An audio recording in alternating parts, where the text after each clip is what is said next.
Last night, Tampa Bay notched another win at Yankee Stadium in 2014, moving the Rays' record to 6-1 against the Bronx Bombers in the Big Apple.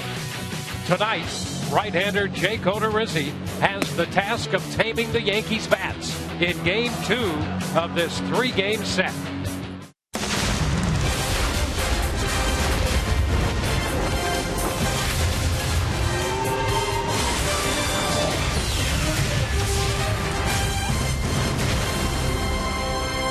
Tonight's Wednesday Showdown is brought to you by your Tampa Bay area Mazda dealers. We greet you from Yankee Stadium in the Bronx, an overcast evening, but 74 degrees. Beautiful night for baseball as the Rays meet the New York Yankees in Game 2. Hi again, everyone. Welcome to an evening of Rays baseball. Dwayne Stats with Brian Anderson. Good to have you looking in tonight after the Rays' victory last night. 4-3. They have dominated the Yankees here at Yankee Stadium. And last night, James Loney, who's hitting over 400 for his career here at the stadium, had another good night.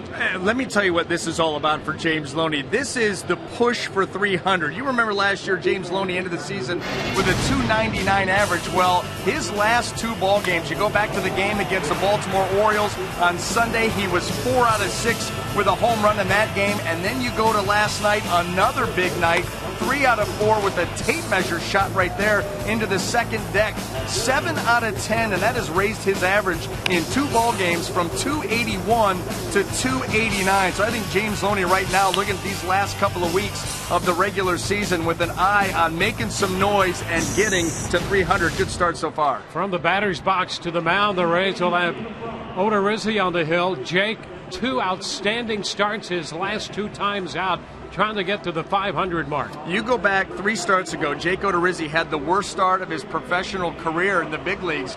4 innings, 8 earned runs against the Baltimore Orioles. How is he going to respond to that? Well, let me tell you something. He has absolutely gone off on the Boston Red Sox and the Toronto Blue Jays to the tune of 14 in the 3rd innings.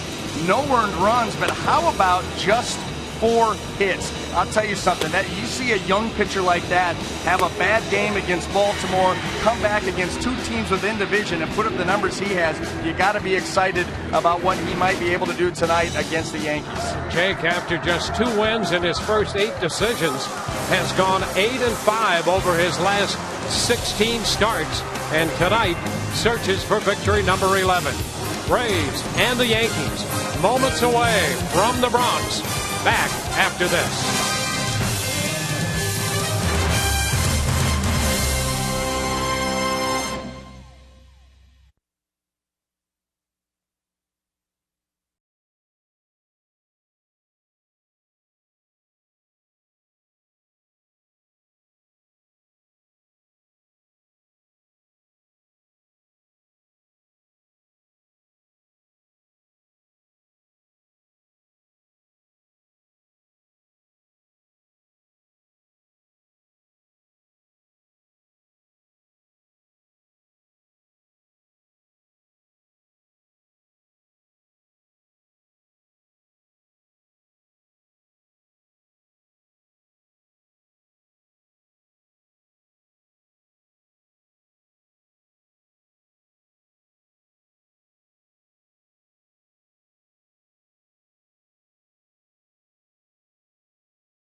Welcome back to Yankee Stadium tonight. The Rays square off against New York. Rays winners last night in a 4-3 decision, with Chris Archer getting his 9th win of the year. And tonight the Rays will lead it off with Ben Zobrist in search of hit number 1,000 in his major league career. Brandon Guyer hits second and center, followed by Evan Longoria. Will Myers up to the 4th spot against the left-hander. James Loney hits 5th, and then Yunel Escobar with Logan Forsythe playing second base, hitting 7th. Ryan Hannigan 8th, and the DH is Sean Rodriguez. They'll be going up against the left-hander for the New York Yankees, Chris Capuano, making his 9th start. All of the starts with the Yankees, an interesting road to get here. Started out with the Boston Red Sox in their bullpen, now starting for the New York Yankees, and he's coming off of a rough one his last time out. That was against Boston, 4 1/3 innings, 4 earned runs. He gave up 3 home runs in that ball game. And he'll tee it up tonight here against this Rays lineup. Let's take a look at the Yankee defense as it lines up behind Capuano, brought to you by Gold and Diamond Source. In the outfield left to right, we have Chris Young, Jacoby Ellsbury, and Ichiro Suzuki. Across the infield, third to first, Chase Headley, Brendan Ryan, Stephen Drew, and Mark Teixeira. Brian McCann back behind the plate. And there's Ben Zobrist. Ben had a couple of hits last night, going 2 for 5 in the 11-hit attack for the Rays in that 4-3 win. So he'll start tonight against Capuano, 1 hit short of 1,000 in his major league career. If I'm Ben Zobrist, first pitch fastball, I'm going to try to get it out of the way, be aggressive, hit a little liner into left field, and end the drama.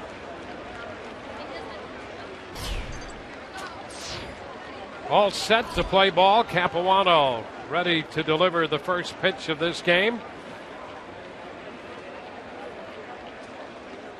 Ben Zobrist takes that pitch in for a strike.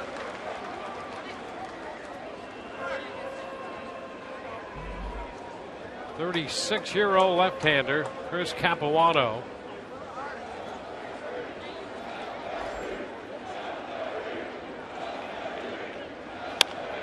And a popper on the right side. Foul ball. Teixeira tracking it, and it's going to fall between Teixeira and Drew. Boy, that ball never carried toward the stands as much as Teixeira thought it might. Yeah, and that's just a routine pop-up in foul territory, the first base side, and Mark Teixeira just completely zoos it. He's running into the stands. And that ball nowhere near. Uh-oh. They rule it a no play, but if you're Capuano, you want that ball caught. There is a bit of a breeze blowing, but not so much that has prevented Teixeira from making that play before. There's a base hit up the middle. Number 1,000 for Ben Zobrist off an 0-2 pitch. Ben Zobrist collects career hit number 1,000 here at Yankee Stadium.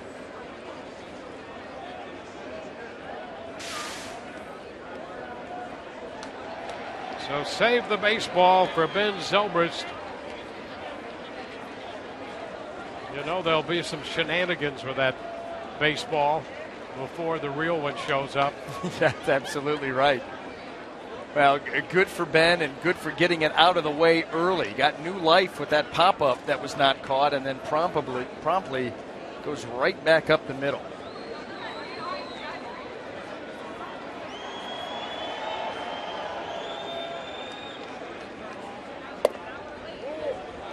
Pitch inside to Guyer.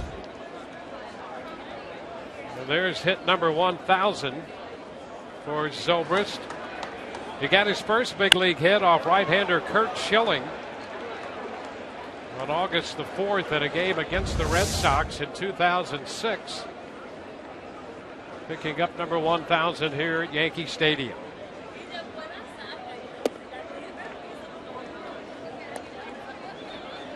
Two balls, no strikes to count to Guyer. Well, Capuano is going to attack this Rays lineup standard fare. Fastball, changeup, curveball, slider. As you can see here in the first few pitches of the ball game, not overpowering with velocity. Veteran lefty.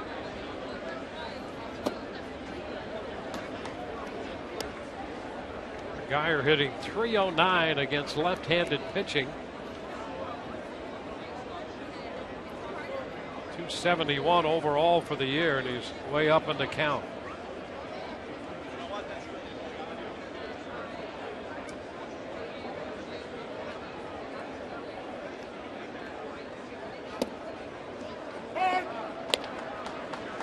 Three and one. Boy, an interesting road here for Chris Capuano. He's signed by Boston. He was designated at the end of June, released beginning of July, signed on with Colorado. The Rockies with a minor league deal, was out there for about 3.5 weeks or in the organization, and then traded over to New York and then immediately put into the starting rotation. Yeah, he was in the bullpen for the Red Sox and really had been a starter his entire career. This will be his 275th Major League game, of which 218 have been starts.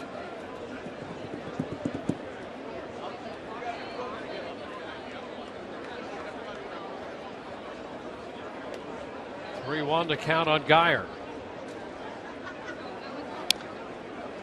Now the count is full.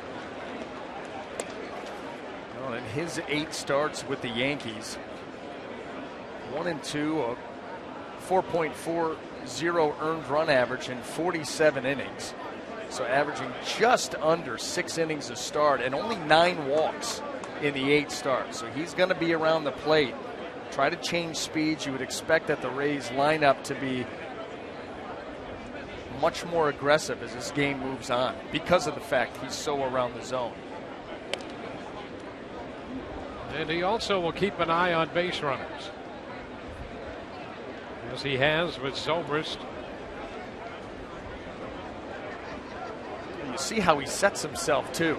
Got that front shoulder that he'll keep high to maintain a good angle towards the plate, kind of lower that backside as you see right there, and then it's just kick up and go. And he gets the strikeout, coming back to notch the first out after falling way behind Geyer. He strikes him out. Well, that's the one thing that Capuano has going for him. Dwayne, you mentioned it, all of the outings, 270 plus, 218 starts in the big leagues. A lot of experience. He's not going to be rattled by bad counts and runners on base. You're going to have to earn it off him.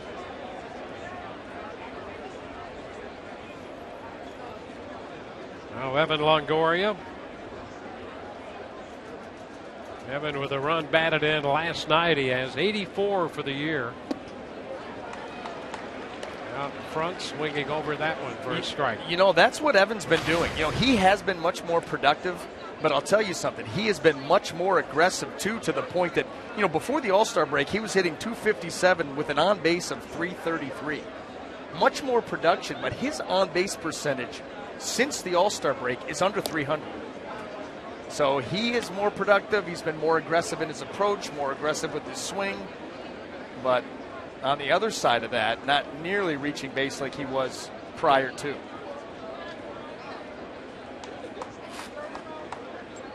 So very productive since the All-Star break, and he fouls this one away. He's adopted the Baltimore Orioles approach to hitting, and it's paid off. You can see all of the American League RBI leaders since the break, led by Chris Carter of Houston, Bautista, then Victor Martinez, and then Evan right in front of Yoenis Cespedes. Evan, those 40 runs driven in just 48 games. He had 44 runs driven in 97 games before the break. So in half the games, he's almost matched his RBI total. Fouls it out of play up the right side. Count holds at 0-2.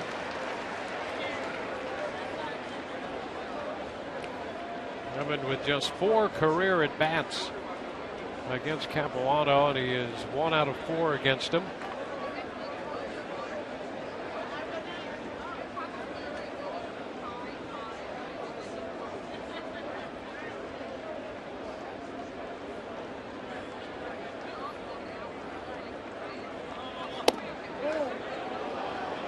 One and two.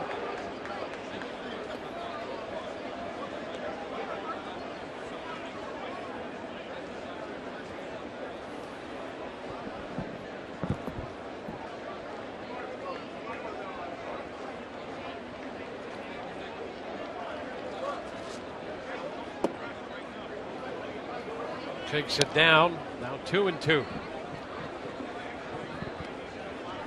Capuano got to the big leagues with Arizona. Stops with the Brewers, Mets, Dodgers, Boston, and now the Yankees.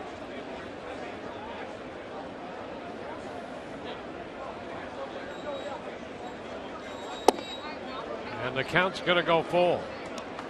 Back-to-back 3-2 counts.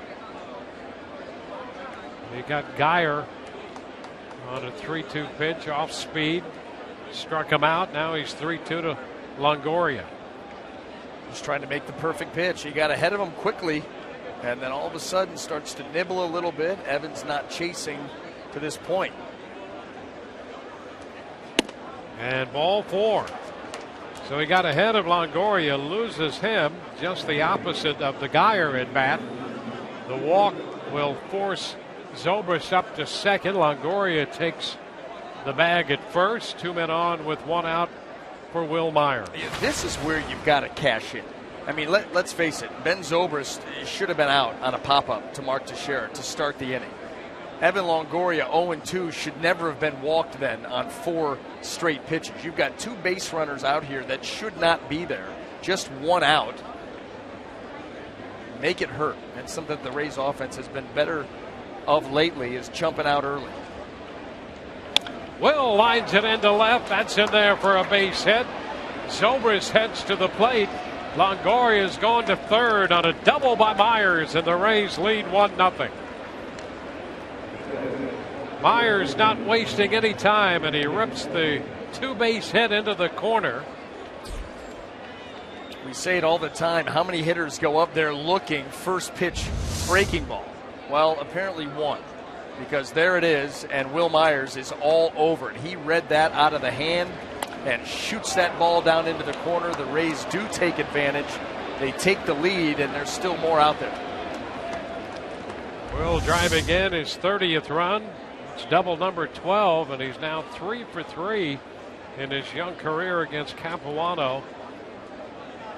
As James Loney, who has been very hot, and 4 for 7 in his career against this lefty.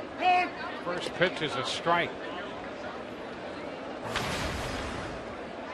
Loney hitting .425 at Yankee Stadium.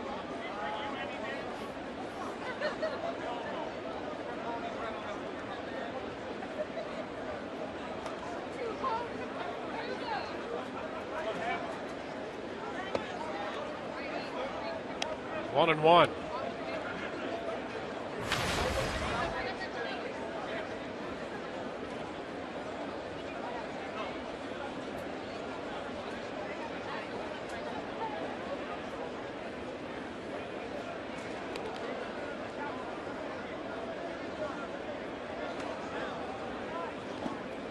Blocked by McCann.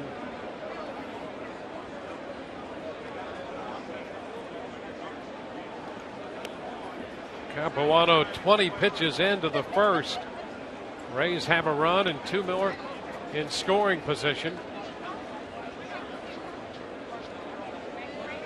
And you've also got an account here on James Loney. James Loney's red hot, 7 of his last 10 over the last 2 games. And how about Capuano this year against lefties? They're hitting .340 off of him with 7 home runs as opposed to .243 for righties, going way against his overall career averages. Seems to be a bad matchup right now for Capuano with Loney. He misses down. 3-1.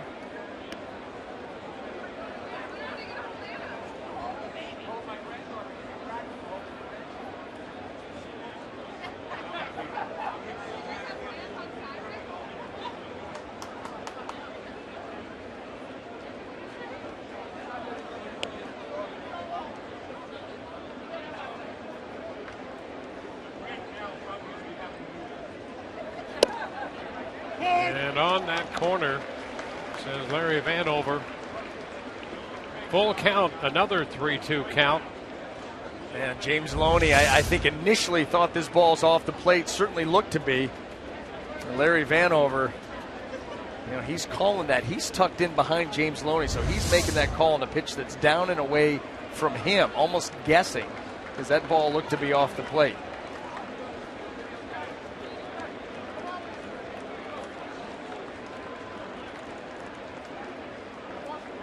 A 3-2 count to James Loney.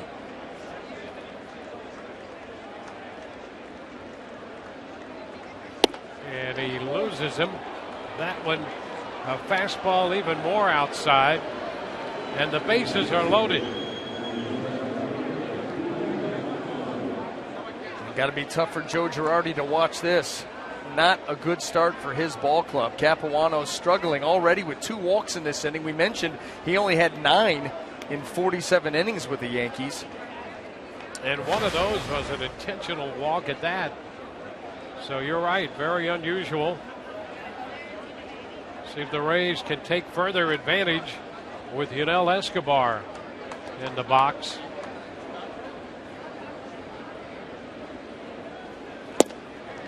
And he is swinging and missing the off-speed pitch, the changeup. That's one of the weaknesses with Yunel Escobar. He's so aggressive at the plate and so wants to get to the fastball, get the hand started, that he makes himself susceptible to the off-speed, specifically the changeup.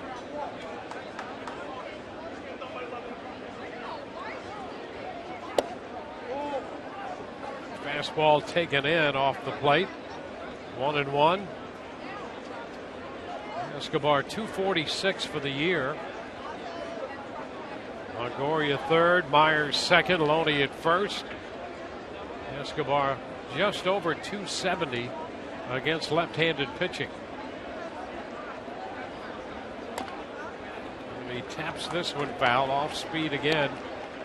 1-2. Boy, just trying to book Yunel Escobar. Change up, start the at bat off, fastball in, close to him, speed him up a little bit, then change up, down and away.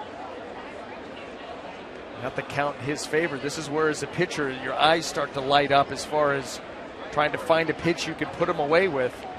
Need a strikeout here.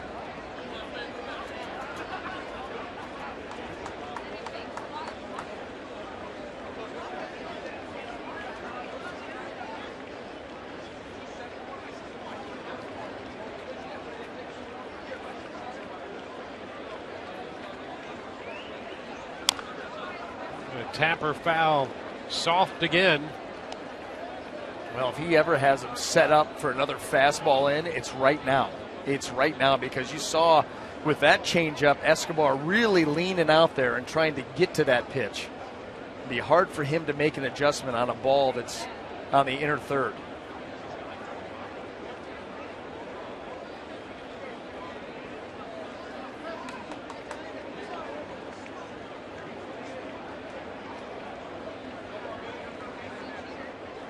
A ball, 2 strikes.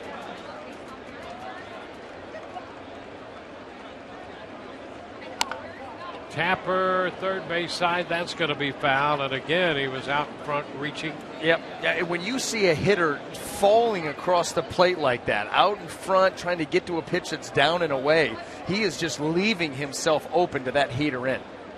I mean, you have slowed him down enough now that the 87 to 89 in on his hands is going to look like about 95. As you see how he's getting way out there, lengthening that swing, everything getting long and slow. This is where you pop the heater in. Well, let's see what they do. McCann with an extended visit out there with Capuano. Another meeting. There's been 2 already. It's September. It's important baseball. And a 1-2 pitch about to be made one more time. And he misses 2-2. I don't know why you'd be afraid of the fast, but that was the one to do it on. Now you've made Escobar aware of the pitch in with that slider. And you're starting to paint yourself into a corner here. You hope that Yunel Escobar doesn't let him out.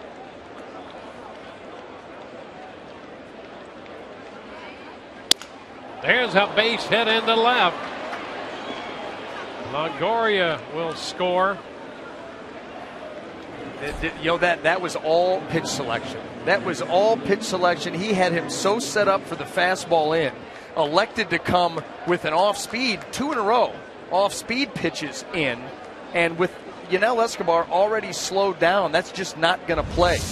That is absolutely not going to play. You're going to come right here, 79-80, and Yunel Escobar is able to get to it because he's already slowed everything down. A fastball at 88 would have absolutely jammed him or blown right by him. Well, 3 hits and 2 walks in the inning. The bases loaded. Longoria scored on the base hit with Myers stopping at third. Loney advancing to second. Escobar taking over at first. You saw Chase Whitley last night. He's up in the bullpen tonight. And here is Logan Forsythe in the lineup against the lefty. He is 3 of 9 against Capuano in his career. And he starts him with an off-speed pitch low. So a lot of soft stuff here. And the Rays have 2 runs and a chance for a big inning with the bases loaded. Yeah, and you know what? The way that Capuano is pitching, you don't want to say afraid, but that is what the stuff says. So he's running away from the fastball. He's staying everything soft, trying to trick everybody. And this is where if you can stay patient as a lineup and not get yourself out, he'll be out of this game before too long. Already received a visit from the pitching coach, Larry Rothschild. It's never good to have 3 important meetings in the first inning of a ball game. 2 balls and a strike now. See 33 pitches already. 1 out, 2 runs in, bases loaded. I'm just speaking from, personal experience. When I've received 3 different phone calls in the first inning, it's never gone well for me. Never good. Never. I'm sympathetic to your cause. And the strike, and it's 2-2. That was few pitches ago, 1 hitter ago, that would have been a good thing. Fastball in around 89, caught the corner.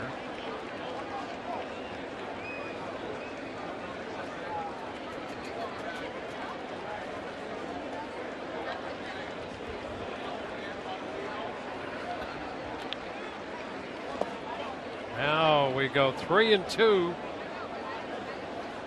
How about that? 7 hitters, 4 full counts in this game. Can you see a starting pitcher here who's not been able to get into a good rhythm? He's taken a ton of time between every pitch, and that started right from the beginning of the game. Not able to get any kind of rhythm. Release points been off. Pitch selection's not been good. Just a forgettable start here so far for Capuano.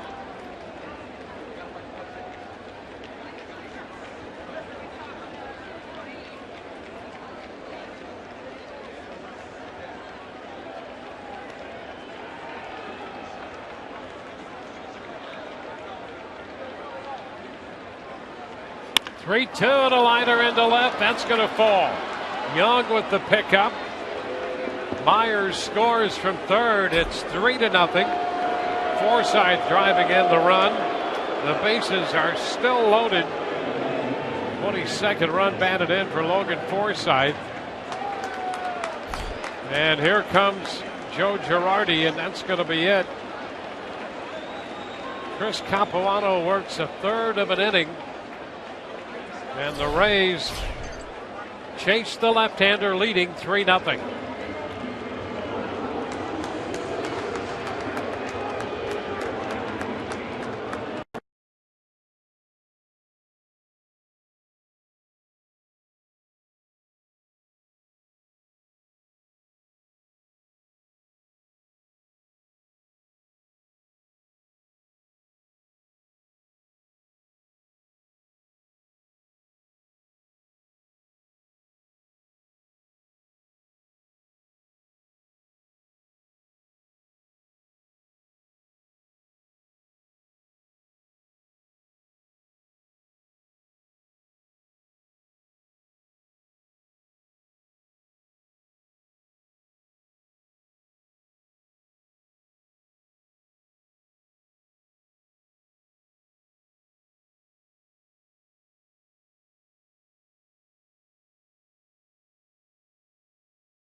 Loaded for Joe Madden's team with 1 out. Don't forget, this is a website Wednesday, and that means that you can ask Dwayne, BA, or the stage manager of the year, Bob Anderson, any of the question you would like to. You can tweet your questions at SunSportsRays with the hashtag AskRays, or you can email your questions to sunsportsrays@gmail.com. These guys are having a good time, right? Surrounded by BAs. Brian Anderson, Bob Anderson. So great. Okay, Bob, I've had enough. My left thigh is numb. Here, take Mr. Potato Head. Chase Whitley's going to be the new pitcher.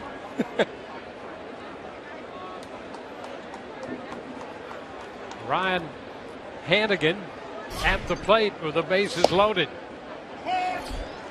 And the first pitch is a strike from Whitley.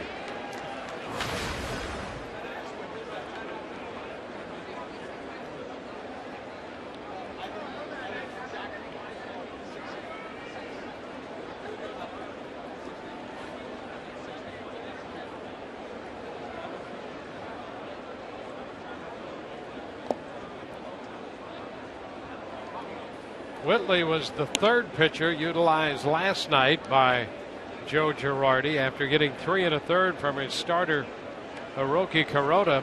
He gets a third of an inning tonight from Chris Capuano. And Joe Girardi, 8 pitchers in that game last night. Yeah, and that kind of leads you to think that Joe Girardi right now is thanking his lucky stars. It's September, expanded roster. He's got a ton of pitchers in that pen. I'm sure we're going to see a whole lot of them. Well, the Rays have 3 runs in the first with the bases loaded and 1 out for Hannigan.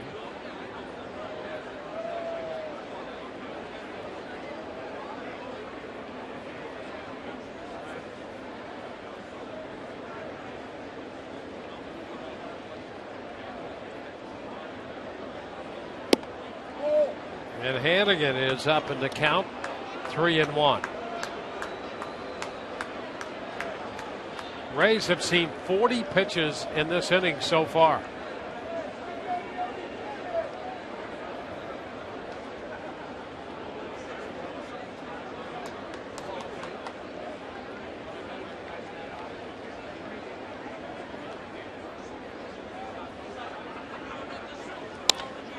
Fly ball, left center field. Young on the run to his left, there to make the catch. Loney tags, he's going to score. Ball loose on the throw back in. And the Rays pick up run number 4. Escobar advanced to third on the sacrifice fly by Hannigan as Loney scored. Forsythe remains at first. Well, you really got to give credit to this Rays lineup, the way that they have taken advantage so often this year. They've had chances like this, have not been able to cash in. All of a sudden, later in the game, you start to lament the fact that they weren't able to do anything. But tonight, they chased Capuano, sacrifice fly off of Whitley, and still might not be done. Sean Rodriguez. Pitch is down, 1-0.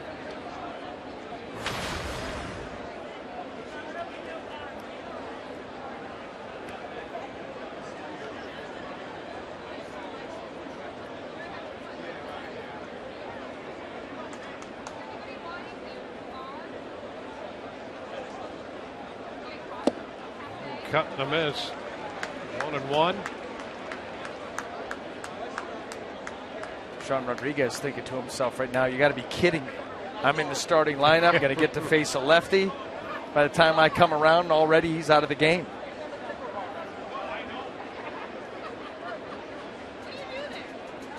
He may need to head back down to the bullpen. Been sitting there for a half hour. It's a ball inside, 2-1.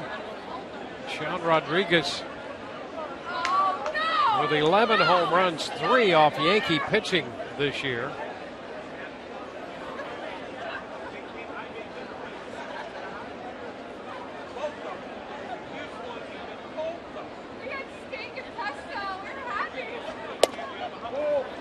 pitch is inside. Now 3-1. Rays have been hitting for a half an hour now.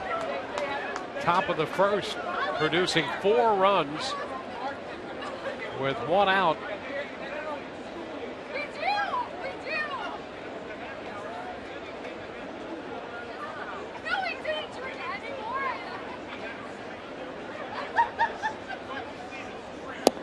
Big cut by Sean there.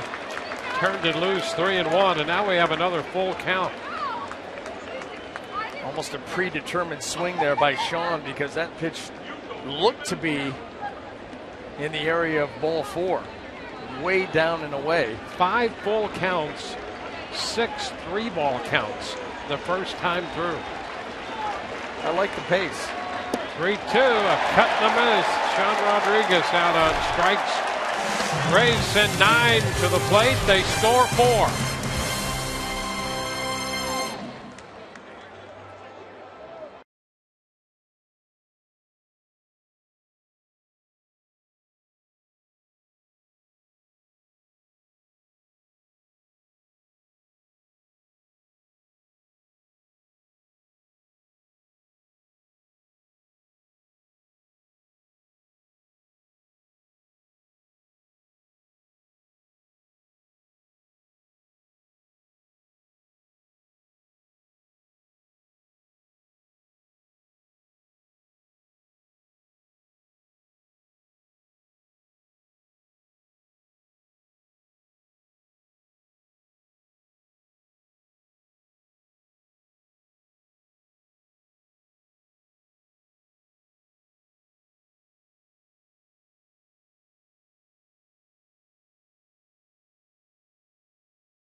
Of his major league career. We go to the bottom half of the inning. We'll take a look at the starting lineup for the Yankees, presented by your Southern Ford dealers. Jacoby Ellsbury, Derek Jeter's the DH tonight. Brian McCann hits third. Mark Teixeira, Chase Headley, and Ichiro Suzuki down the middle. Stephen Drew at second, then Chris Young at left, and Brendan Ryan is the shortstop, hitting ninth. And eventually, Jake Odorizzi has made his way to the mound here. Going to make his 29th start of the season, a 10-11 record, 3.84 earned run average. His last 2 outings have been absolutely spectacular. Looks to build on that here tonight. Yeah, just over 30 minutes, the top of the first. And for that, Odorizzi has a 4-run lead as Ellsbury prepares to step in. And you'll gladly give that half hour up to go out there with 4 runs. I promise you that. First pitch to Ellsbury is the ball up. Ellsbury hitting .282. He homered last night, 1 of 2 hits.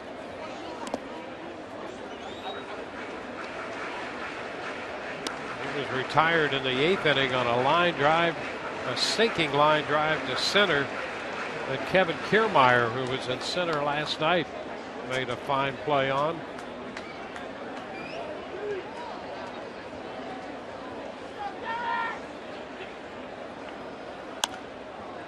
Pitch pop foul. That's going to be out of play.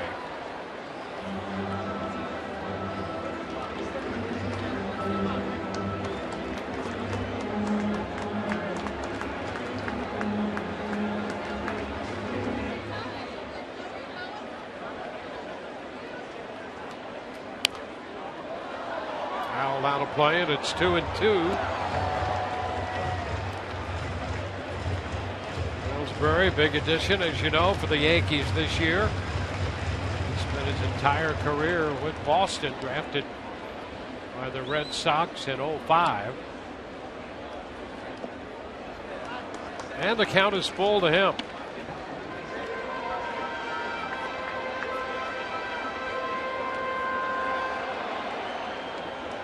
Ellsbury 2 out of 6 in his career against Odorizzi.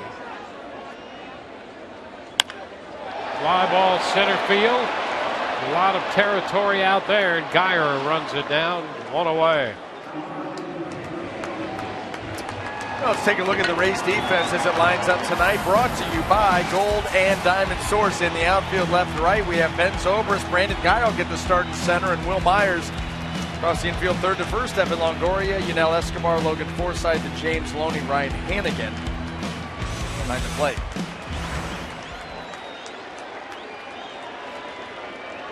Here's Derek Jeter, the Yankee captain. The countdown on. Counting this one, the Yankees with 20 games left. There's 20 games left in Jeter's illustrious career. 1-0 the count.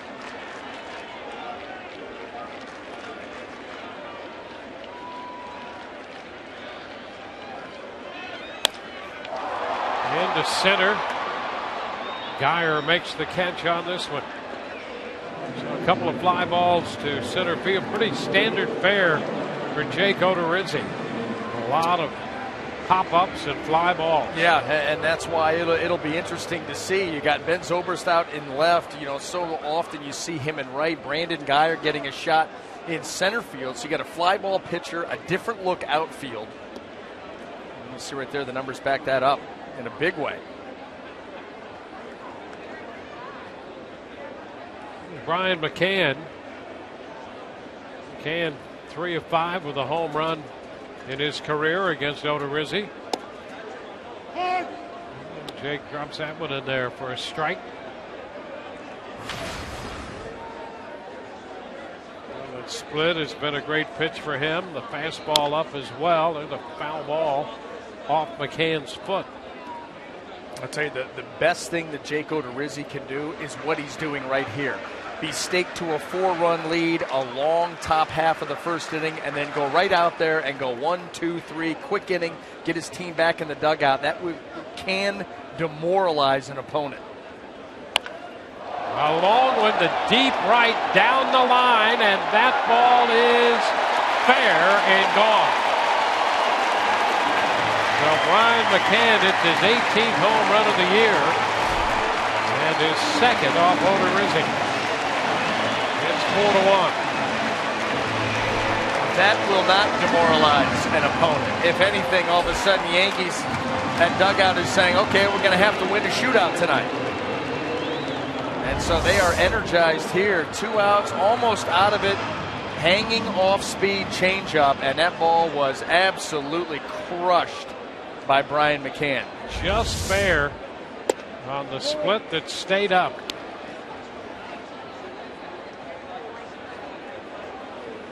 .109 off the bat.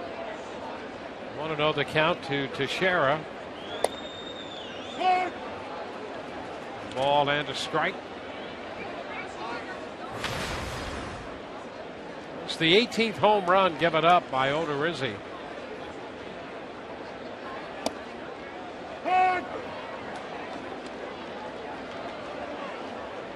Got the jump on Teixeira. A ball and 2 strikes.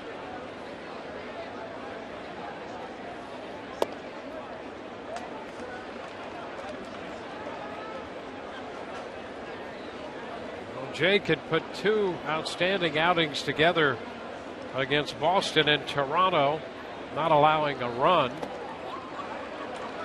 Full count now. He had gone 14 1/3 innings of shutout baseball against Boston and Toronto.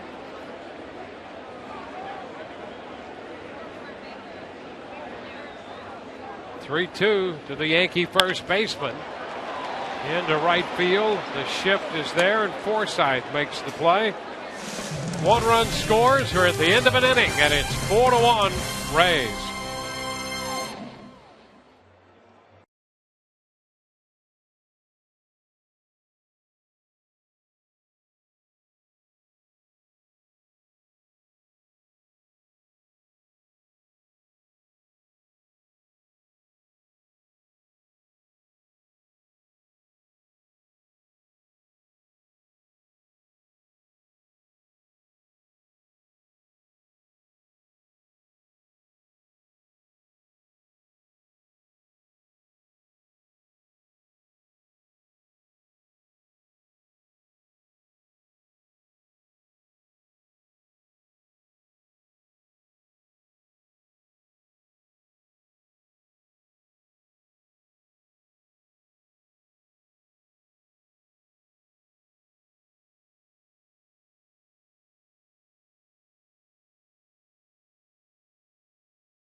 Sending 9 men to the plate in the first inning. Tonight's big Buick matchup. Last 14 games here at Yankee Stadium. The Rays are 12-2, hitting .292 and outscoring the Yankees in Yankee Stadium by 31 over that stretch. 6-1 this year in the season series here. Ben Zobrist leads off, and he takes a strike.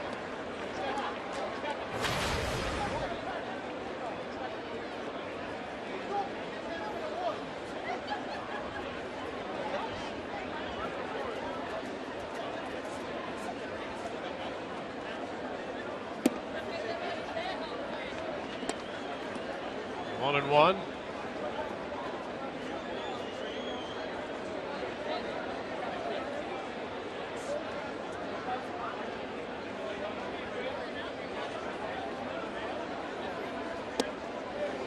Strike at the knees. Whitley in relief of Capuano, who's charged with all 4 runs. 4 runs, 4 hits, and a third of an inning.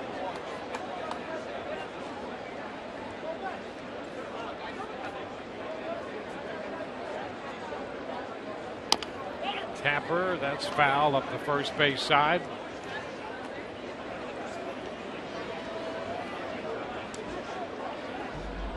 Geyer next, and then Longoria.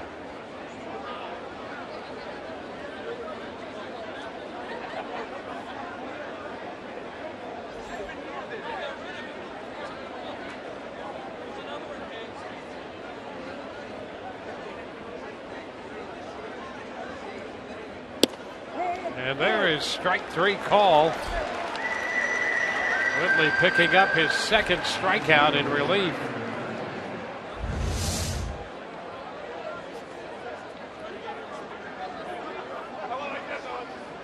Pitch starting in and coming back.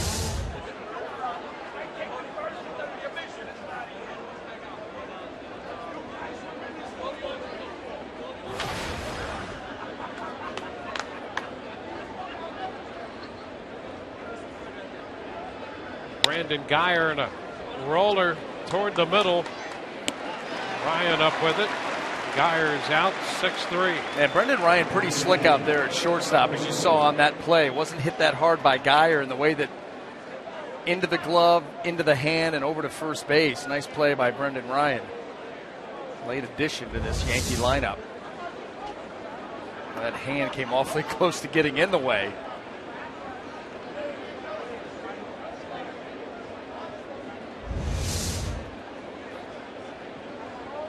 Bases empty, 2 gone for Evan Longoria.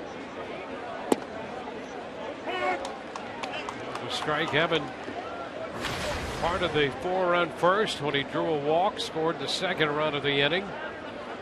Drove in a run last night in the 2-run third with a base hit to center.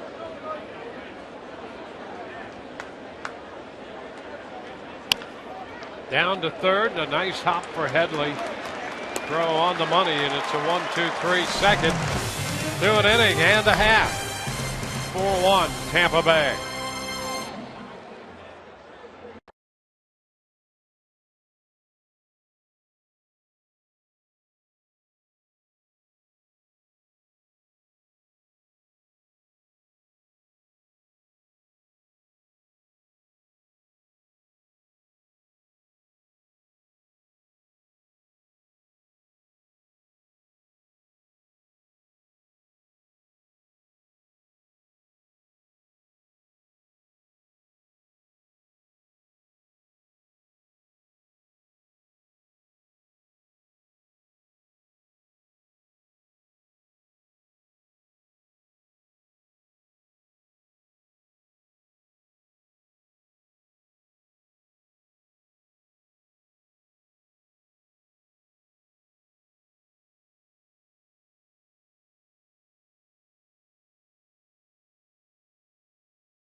On Sun Sports, brought to you by Toyota.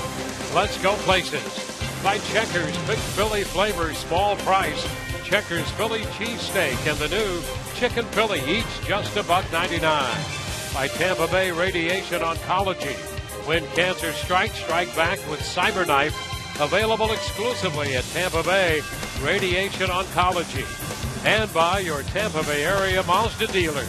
It takes conviction, creativity, and courage to build cars worth driving. This is the Mazda way.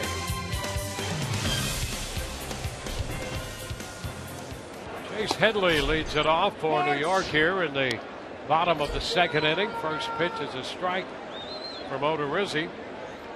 Rays have the shift on for Headley. Headley coming over from the National League. He's at .250 for the Yankees in 43 games with 4 home runs and 12 runs batted in. 11 home runs total on the year. And this one to the right side. Forsythe is there to glove it. And Headley's the first out in the second. Well, the shift got the Rays an out in the first. And Forsythe pulled around part of the shift in the hole on the right side. Took care of Headley's ground ball. You know, and you wonder if that counts for the shift, because if he was just playing standard second base, that would have been right to him anyway. Mm-hmm. So do they count that as the shift, save that hit right there or not? Because if it's straight up, it's an out. Yeah. You wonder how they do that. That's the interesting thing, because they do keep track of those. Yes. As we know. Yeah, well, that's right. And interesting article that was read today about the use of defensive shifts. Right now, the Rays are coming into this ball game. They were listed second in Major League Baseball in number of shifts. They're a little bit over 1,000. Second to Houston. Which is a little bit over 1,500. And they are setting the pace. And it would seem that by the calculations of whoever put together the article, I think it was the Wall Street Journal that originally put it out there, that the Rays have not fared too well with the shift. It only saved them a net 4 hits so far on the season, which is obviously less than 1 a month. And that's really interesting. So you do wonder exactly how they calculate whether it's a hit because of the shift or an out because of the shift. Right. That's absolutely right. Whatever the metric is, it did not shine very fondly upon the Rays' use of the shift. They were one of the worst teams in all of baseball in their efficiency. Second most using the shift, but toward the bottom and how effective it was. Yeah, I think they were right around 25 or 26 in Major League Baseball. There were some teams on that chart that were so bad in their efficiency that the shift cost them hits. By shifting, they gave up more hits than they would have otherwise. Which interesting topic. We need to rethink that. Yeah. But for the Astros, for as much as they've used it, it has benefited them to a pretty high degree. 1-2 the count on Stephen Drew. Ichiro struck out for the second out of the inning. And it's 2-2 now on Drew.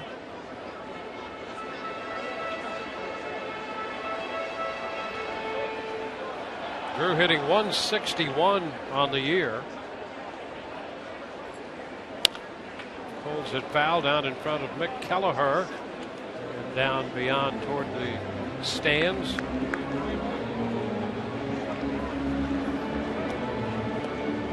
Two outs, bases empty.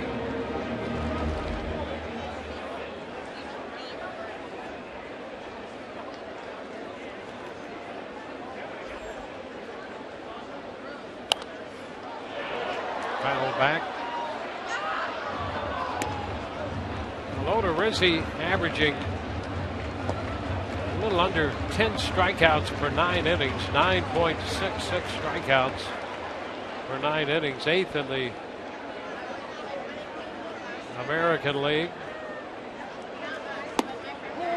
And that's a strike called at the knees. Drew caught looking. 1, 2, 3. Go the Yankees. 4-1 Rays through 2.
Announcer's booth. By the way, you could barely see BA's lips move when he had the other BA up on his lap there earlier.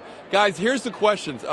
First of all, Drew Smiley, we're going to hear later on from Drew Smiley. The first question is about why did Drew Smiley get shut down for the season? Next question about the rotation, guys, is who do you think the favorite is to be the opening day starter next year for the Rays?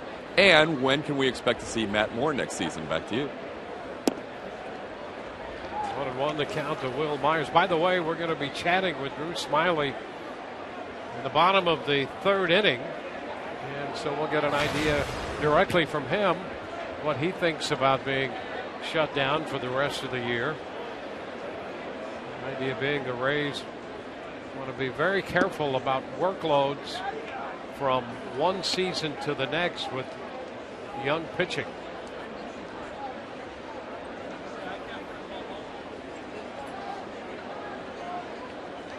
2-1 the count to Myers. Myers, Loney, and Escobar.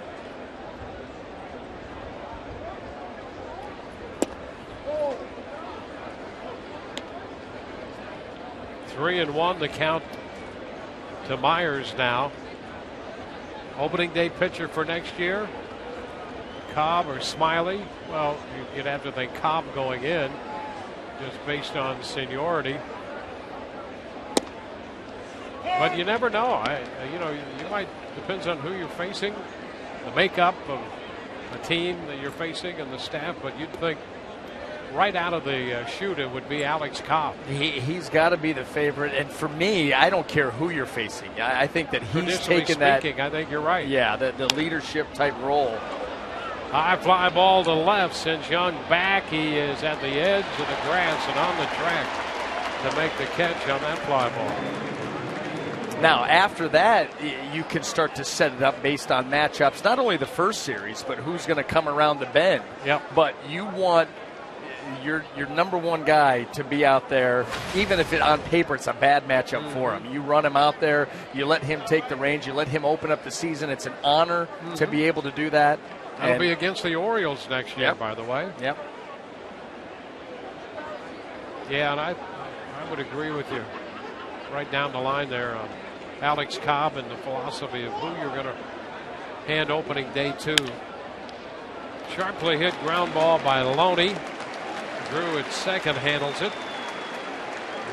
2 gone. And don't forget, right after that big series opening, at home, you go right on the road and you go to part of the Citrus series. So you better have your rotation lined up for those big games against the Marlins. Yeah, and you might want to consider who swings the bat among your pitchers then. because they'll be hitting in the National League Park. Yep. And listen, whoever starts that opening day will get the third game of that Marlins series. 3 next year. 3 with the Marlins at home and on the road, not 2 and 2. Just more citrusy fun. Escobar takes a strike.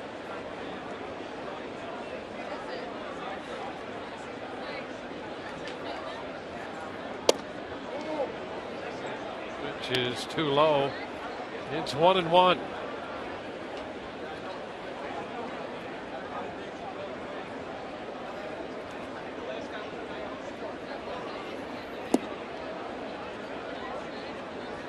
Two balls and a strike.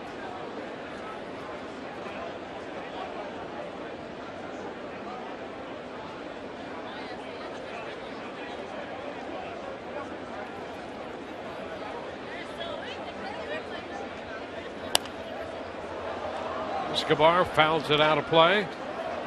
2-2.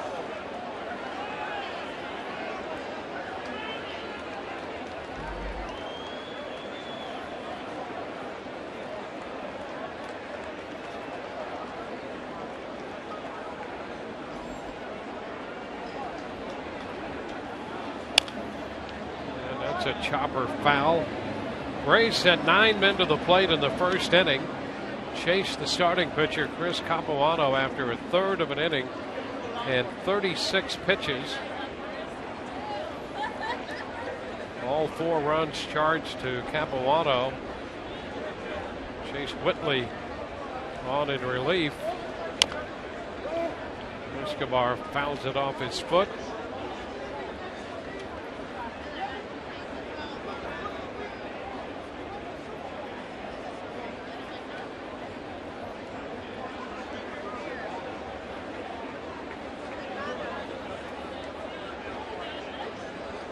Rays winners last night, taking game 1 4-3.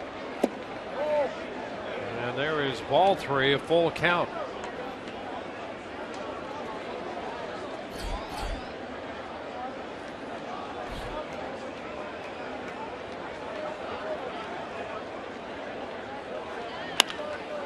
Into center field. Ellsbury on the run. He's going to have to chase it down to the wall.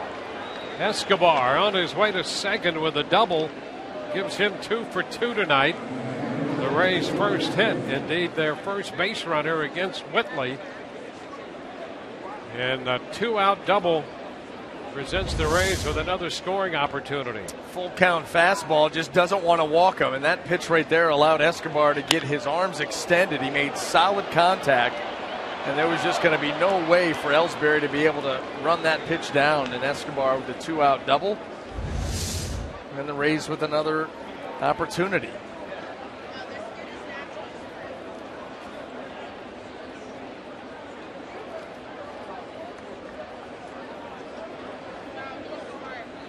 Logan Forsythe single homer run his first time up.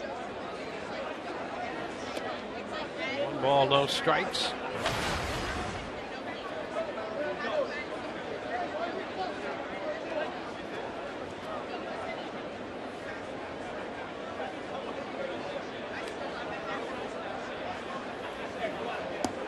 Now the ball gets away from McCann, and over to third goes Escobar.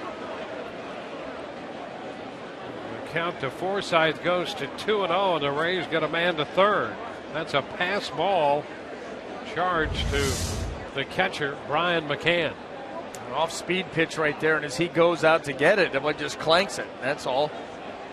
Pretty simple. A ball that should have been caught was not. And that's why the pass ball as opposed to the wild pitch.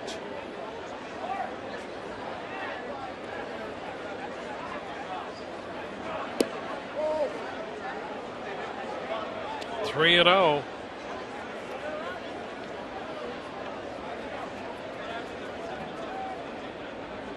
Ryan Hannigan would be next. 9 3-ball counts by Yankee pitching. That's a strike. Well, that is a recipe for disaster. 16 hitters in. Yeah. 9 3-ball counts. Yeah. that means you're putting yourself behind an awful lot. No wonder the Rays have 4 so far. Just not a way to win a ball game. Pitch fouled out of play. Fastball runs the count full.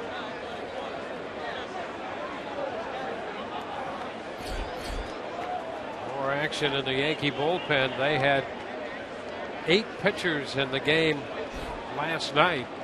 Preston Claiborne loosening.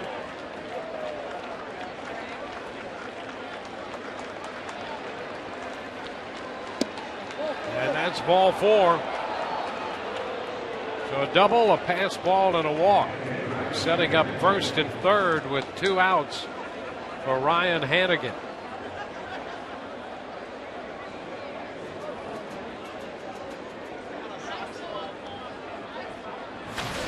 Hanigan picked up a run batted in with a fly ball to left in the first.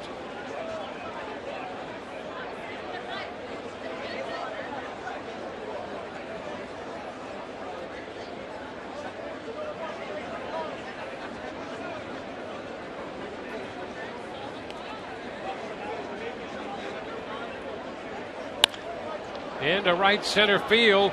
Ellsbury on the run, though. It has some hang time, and he makes the catch.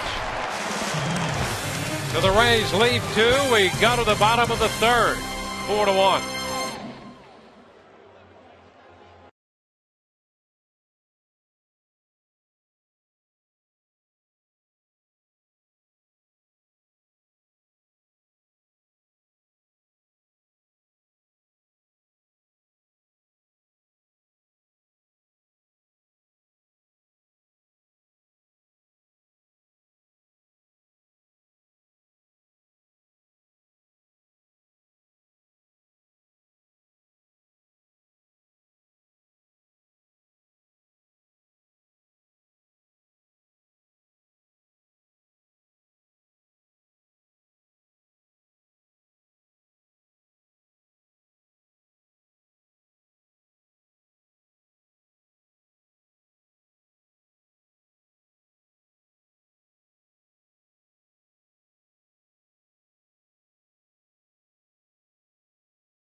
Four to 1 lead as we move into the bottom of the third inning. And we're pleased to have Drew Smiley join us from the Rays dugout. And Drew, first chance that we've had during a game to actually chat with you. And before we talk about being shut down for the rest of the year, number one, congratulations on the transition you've made and the job you've done on the mound. It's really been fun to watch from our point of view. Thanks, guys. I appreciate it, man. I've had a great time since I got over here. All the teammates are great, so it's been a lot of fun for me. Yeah, talk about that a little bit. The run of success. People, lest anybody forget, when you came over to the Rays, there was still high hopes for a playoff run. So you stepped right into that atmosphere, out of one into another, and all of a sudden this run of success, pitching deep into ball games. Did you close out the season on the best run you've had in professional baseball? I think I did. It's been a great stretch for me since I've been here in Tampa. The biggest thing to me is pitching deep into the game. That's something starting pitchers who kind of pride themselves on. It means you're being efficient at your job, you're doing it well. So coming in here and then going deep into the games and helping the team win has really been fun for me. You had done both in Detroit. You'd started over there, more recently working out of the bullpen. But I would imagine when the trade was made, you considered yourself a starting pitcher coming into here? Oh, yeah, for sure. I mean, even when I was in the bullpen in Detroit last year, I think me and the whole coaches and front office can still consider me a starter. It's what I've done my whole life. It's what I think I'm best at.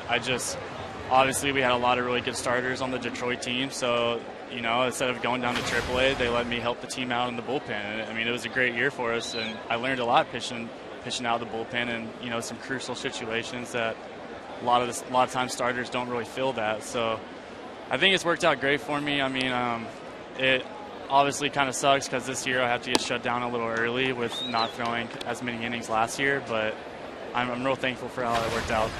Yeah, let's talk about that for a moment. I think you had, 76 innings out of the bullpen last year? Yeah. That transition back into the rotation, I hear in your voice you're saying, boy, I'd like to still be out there pitching. Right now, yeah, absolutely. I mean, it kind of stinks coming to the park every day and knowing that you don't get to play. You know, as a starter, you're already doing it 4 games out of 5, and so all you're doing is kind of preparing yourself for when you do get to play. You know, to take full advantage of it. And so now you're just coming to the park. You know, we got 18 games left, whatever we got, and I know I'm not going to play in them. So it's a little discouraging because you want to be out there and compete with all these guys, especially when you're in the dugout and you're seeing the other team play. You know, at Yankee Stadium, you want to be a part of it, but it's fun just sitting here rooting for the team as well. Well, so Drew, that then begs the question: what are you doing to when you come to the ballpark? How are you occupying yourself? Man, I'm really not doing much of anything. I'm still doing my shoulder program and trying to keep my shoulders strong with the training staff, but really, man, there's not much you can do. You pick up a baseball every single day since January, and then when you're down, you're down. So I'm not playing catch. I'm just kind of sitting back and trying to enjoy myself watching big league baseball games. You know, it doesn't get much better. You know, Drew, one thing I did want to ask you, and something that I think that a lot of teams don't see a lot of, is the arm angle that you're able to create up over the top like that. Is that something that came naturally to you? Did you have to work to get up that high, or was that just the way that you started throwing a baseball when you were a little kid? Yeah, I think that's just kind of the way I've always thrown. I really didn't even know it was a strength of mine until I got in professional baseball. I never heard much about my arm angle. I always knew I threw over the top, but no one really said much about it. And then the more I started getting in professional baseball, I'm learning that I have a really good angle on my baseball, and it's one of my strengths. So, you just try to keep pitching to that and build off your strengths. And coming here to Tampa, man, they're really good at, picking out what you're good at, what makes you succeed. So they give me some few tips, and it's really helped me. 2-2 here, the count on Brendan Ryan. Young had opened with a base hit, and there's a fly ball deep to left. Zobrist to the track. He'll make the leaping catch right in front of the auxiliary scoreboard for the first out, and back to first base goes Chris Young. I have Drew Smiley with us from the Rays dugout. Drew, I had heard a conversation that you had about some of the left-handers that you might, I don't know if pattern yourself after would be the right phrase or not, but a guy who, as left-handers go, pretty good to emulate, and that was Cliff Lee. Yeah, I mean, I actually have got to know Cliff Lee pretty well over the past few years. We had the same agent, and we grew up in the same town, believe it or not. And so we have a lot of background together, and I mean, he's fantastic to watch. He's someone that I do try to pattern myself out of. I mean, he just pounds the strike zone with all his pitches, and he keeps guys so off balance. And it's just a really fun game to watch if you like watching pitching. So, I've always been a big fan of him, and he's got to help me a little bit along the way. So it's fun in the offseason going back home and getting to talk with him. Drew, I'm going to give you one more question, and this is the one that everybody at home is waiting with bated breath for the answer to. How were you able to keep the boys from pelting you with the sunflower seeds the entire interview? Because no one's done it at this point. September. They started it right at the beginning, but I just kind of turned my back to them, so I don't think they got too happy with me. Yeah, there's a certain presence that you must possess down there, because that's a rite of passage. Nice going. That gave them the look. Yeah, just the gave them the presence. stare. They knew not to mess with me. Yeah, well, I know they don't want to root, or they don't want to mess with a Razorback. You got another one on the team, so you've got a little support in numbers there. Yeah, I mean, Arkansas's got a great collegiate program. A lot of guys are getting drafted out of there and, making it to the big leagues. My college roommate actually is Dallas Keuchel, and he's having a fantastic year with the Houston Astros. So they're starting to get a lot of us around the league. It's fun to see everybody again. Well, as you mentioned, if you like pitching, you love to watch Cliff Lee. And we like pitching, and we have loved watching you pitch, and we're looking forward to a lot more of that. And so we certainly appreciate you spending this time with us, and we have really enjoyed your work on the mound.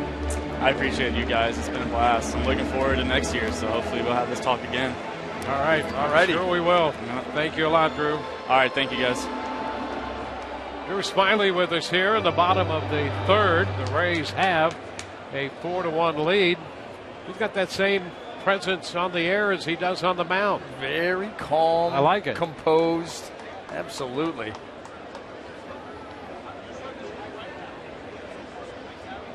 And apparently he's got the look, too.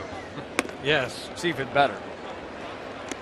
Yeah, if you can intimidate the rest of that rotation, you're doing a pretty good job. Yeah. Well, listen, usually it looks like it's raining seeds for however long the interview is going to go. And, a few showers early, and then the weatherman just enough. He's asserted a little order down there. Yeah, that would drive you crazy to come to the ballpark every day and know that you're not going to play and you're not hurt. Yep. That's tough. That really is, because you see your teammates out there fighting, clawing, scratching, trying to win ball games, going out, working deep into a game, and you're perfectly healthy, and you've just been shut down to the point where, like you said, he's not even playing catch. Runner goes. The pitch is fouled. Well, the Rays want to be cautious with young pitchers, and we've seen how valuable he could be to this rotation. And if you back up his progress a couple of years to 2011, he had 126 minor league innings, and then mostly in the major leagues the next year, 2012, 117. 76 last year out of the bullpen. Yep. So right now he's at 153, and the Rays, if they're going to err, they want to err on the side of caution and think about the future. Pitch is low for a ball. It's thrown into center field, and that's going to allow Young to go to third. Someone's got to catch that baseball. We know that there was a walk on the play, but the ball got thrown. Someone has got to catch that baseball. Boy, that's a big misplay right there. And ball 4, okay, you throw it. Now go catch it. Yeah, you've got to catch that ball. Absolutely. Technically, it's going to be an error on Hannigan, the first of the year on him. But you do, because you're not going to make a play at second. No, absolutely not. There's not going to be a play, but you've got to secure it. That puts runners now on the corners here with just the one out. And Derek Jeter about to step in. You see that throw sailed a bit, but catchable, but still the error's on the throw.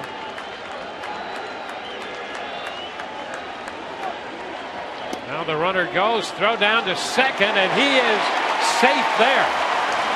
Now this is what happens. Now the Yankees with some life here. Ellsbury wasting no time getting off to the races here against Odorizzi. He swipes it. Now you got second and third and just one out. You're a base hit away from this being a 4-3 ball game.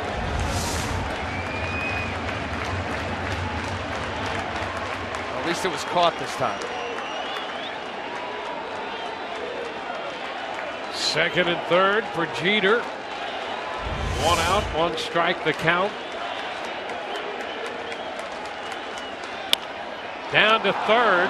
Longoria will keep Young at third and throw out Jeter with a toss to Loney. Boy, big pitch, big play right there for the Rays. And suddenly this lead stands at 3 in jeopardy of being reduced. And now Brian McCann is the hitter. McCann homered in the first inning, his 18th of the year. 16 of those have been here at Yankee Stadium. you look at that porch out there in right field, that's not all that surprising. Boy, what a disparity right there, home and road. Like you just said, 16 out of 18. You know, it's funny, when this series started, you looked up some things on Brett Gardner. Here's that first inning home run on a changeup that stayed up. And just fair.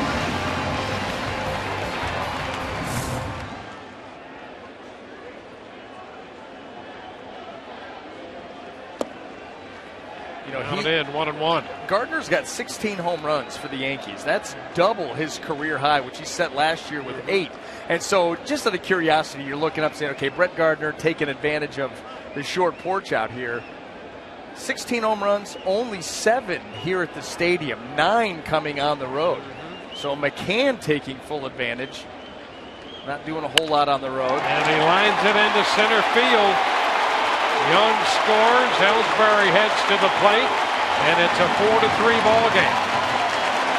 McCann has driven in all 3 New York runs, and that lead that once stood at 4 is now only 1. Well, it was McCann's homer, I think, to let the Yankees know that, hey, maybe we have a shot in this game. It looked like they were going to go down quietly in the first inning. But since then, taking advantage of a misplay here by the Rays defensively, a stolen base, and now a 1-run game. Mark Teixeira, pitch inside.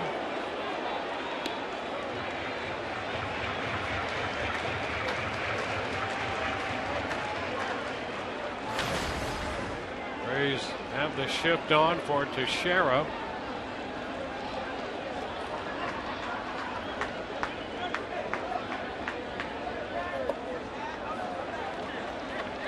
Two and 0.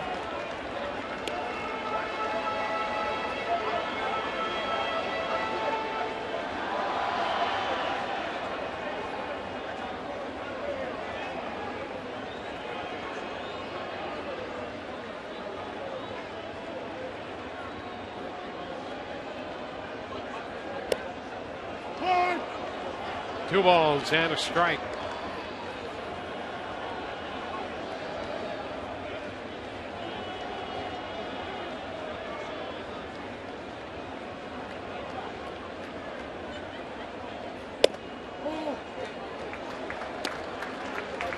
Three and 1.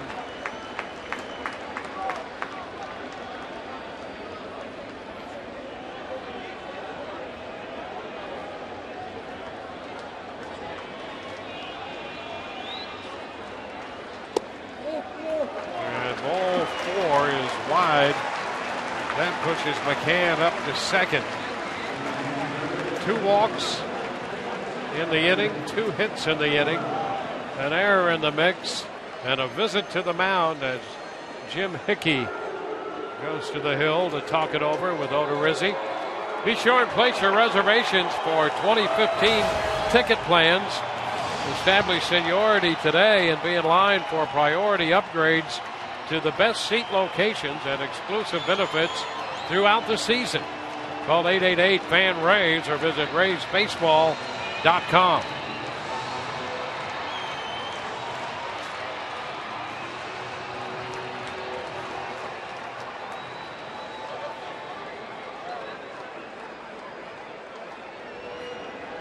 Two men on with 2 men out. 2 runs across the plate in the third, and here is Chase Headley.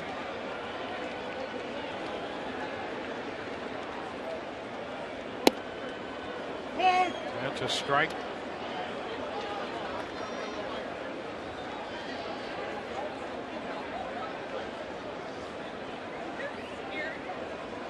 Shift on for Headley.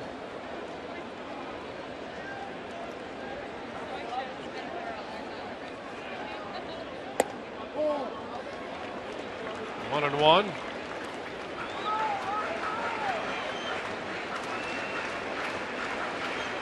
Odorizzi allowing 3 runs so far tonight, holding a 1-run lead.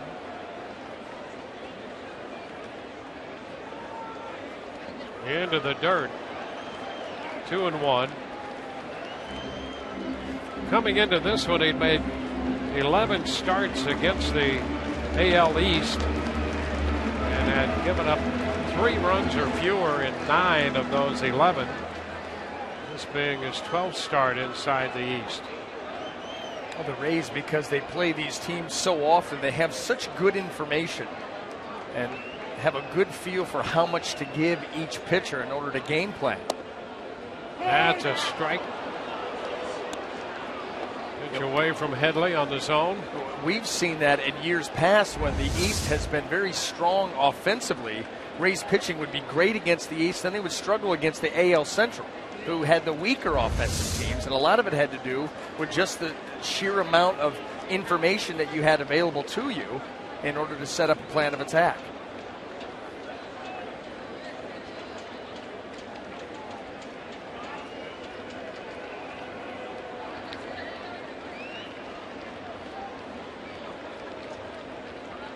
A 2-2 count on Headley now.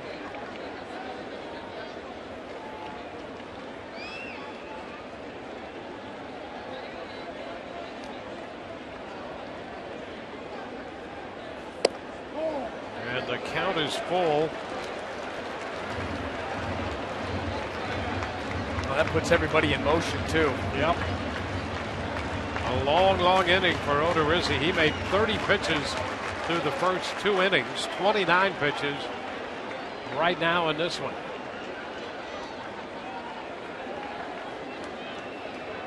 Runners go. 3-2 is wide, and the bases are loaded. McCann goes to third. Teixeira up to second as Headley walks. And here is Ichiro Suzuki.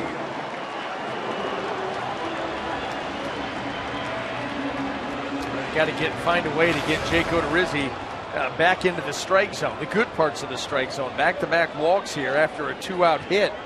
And now bases are juiced, and a guy at the plate, Suzuki, who handles the bat very well. And he really made quick work of him, Brian, back in the second inning on 3 pitches. Had him out in front, and a ground ball by the mound. Forsythe with a little flip to Escobar to retire the side on the first pitch this time. 2-run score. They leave 3. Rays up by 1.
Time now for you to tweet your photo using hashtag SunSportsFanPhoto for a chance to have it shown in an upcoming game broadcast brought to you by AT&T. Well, the Yankees sent 8 men to the plate in the bottom of the third to score 2 runs. They both turned out to be earned despite the error. It was Preston Claiborne takes over on the mound for New York. He'll start the 4th inning. And Sean Rodriguez, the first man to face him. Rays need to go back to work with the bats. Oh, yeah. You know, if you look at that ball that wasn't caught, and frankly, Escobar should have caught it. If you catch that ball, you've got a chance to get out of the inning. Now, you don't know if you're going to get a ground ball as they did later from Jeter in that situation, but that's what they actually got. You got a chance to get a double play and get out of the inning, and you don't give up anything. Yep. And as a result, it's an error charged to the catcher Hannigan. He's not wasting any time trying to, in case the pitch is a strike, he can throw a guy out. So you got to catch the ball. You know what else it opened up? Because of the error, it allowed the runner to get to third. It opened up second base for Ellsbury to be able to steal it. Yeah. He's not going to be able to do that if there's a runner out there, and more than likely they're not going double steal. So what it did was it advanced the runner 90 feet to third, and then it allowed Ellsbury immediately an open base at second to steal, which ultimately cost the Rays those 2 runs. Yep. And now that's the difference in the game here, and they need to get to work with the sticks again because this has become too close.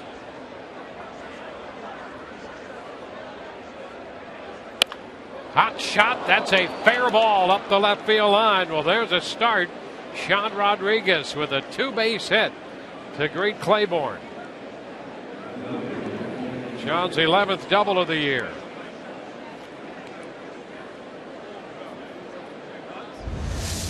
He just absolutely hammers a fastball up in the zone, gets on top of it, smokes that thing down into the corner. Just out of the reach of Headley, and off running are the Rays here in the 4th.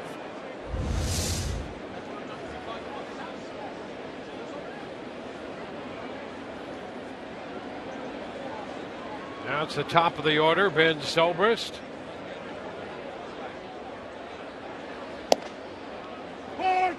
There's a strike.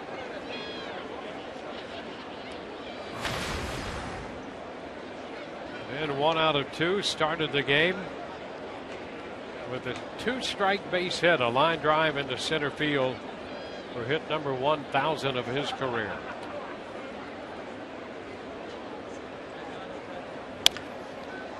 Bouncer foul outside of first.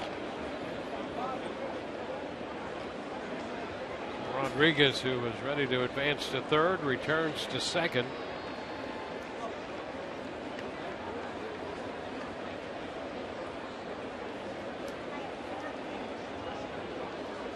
Well, 4-3 ball game right now. That was the final score last night, the Rays winning.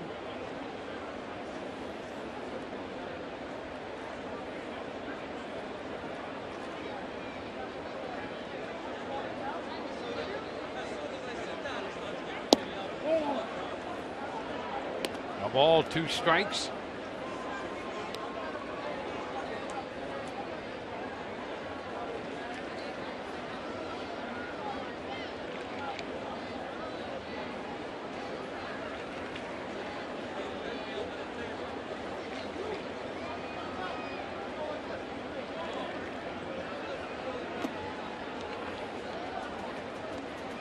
Two.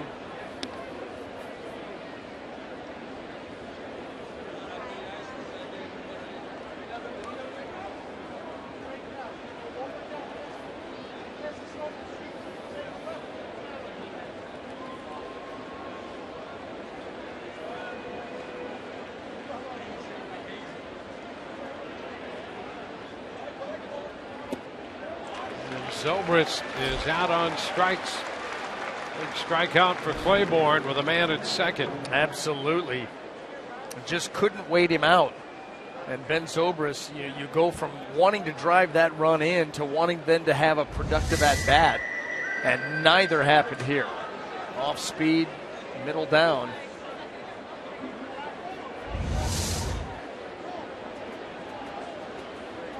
So the runner's still at second. Strikeout's exactly what Claiborne was looking for.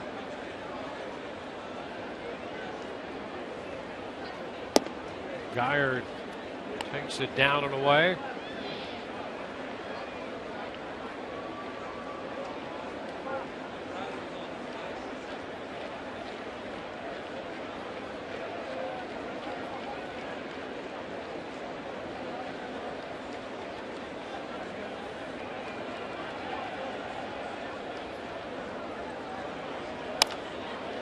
into right field.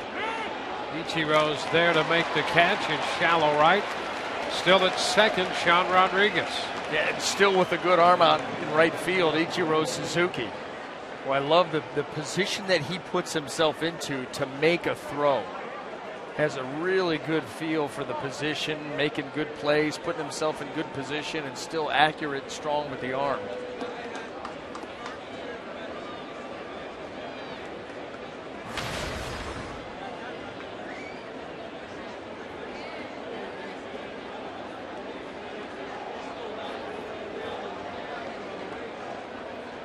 Here's Evan Longoria after the leadoff double.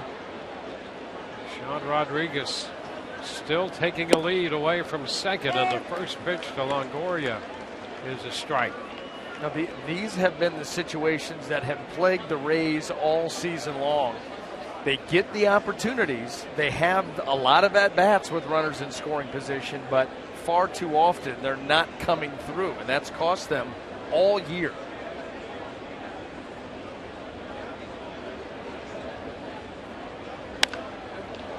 High fly ball to center.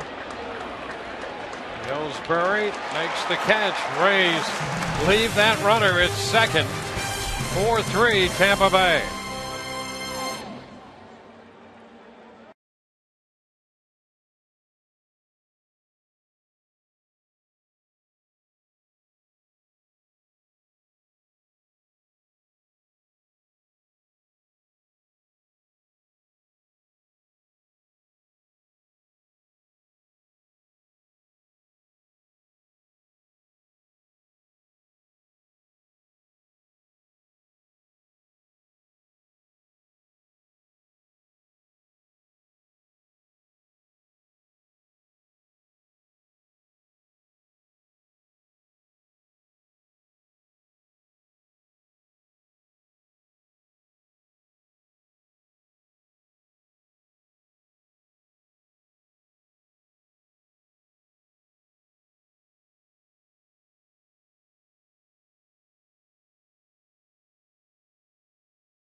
Tampa Bay area Mazda dealers. It takes conviction, creativity, and courage to build cars worth driving. This is the Mazda way. By Blue Bell Ice Cream. And by Navy Federal. 4 million stories. Navy Federal Credit Union.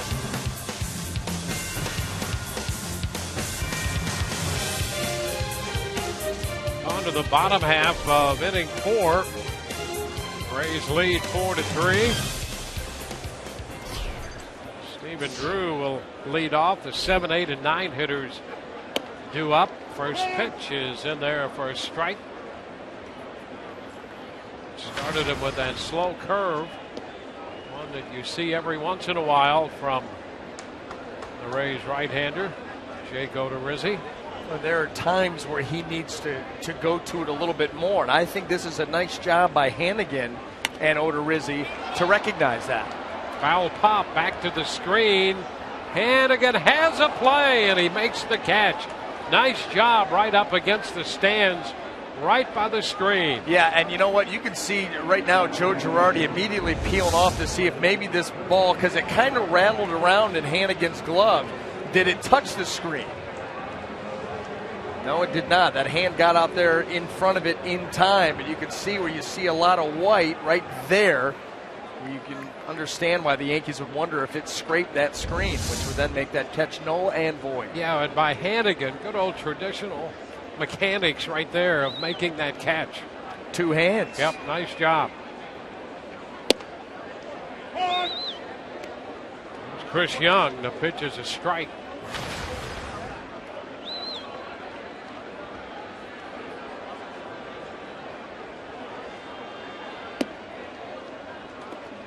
One and one.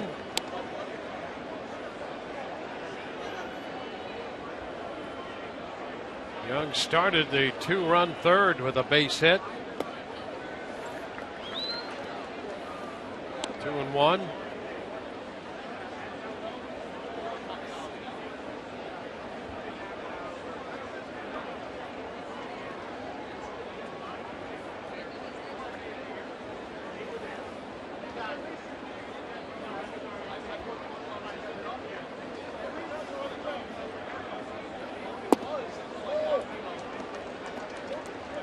It's 3-1 to count to Young. Young had a big hit to drive in 2 runs last night in their 5th inning. That's a strike to run the count full.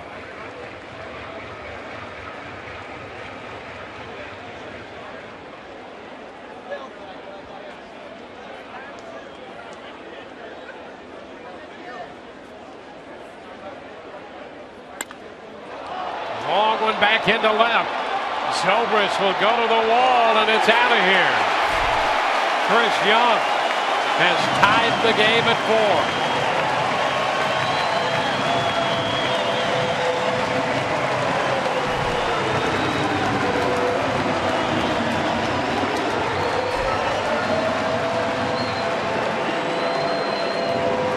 Well, strike 2 came on a backup slider, and this pitch was a slider that didn't, and it stayed middle belt, not for long. So that 4-run lead is gone.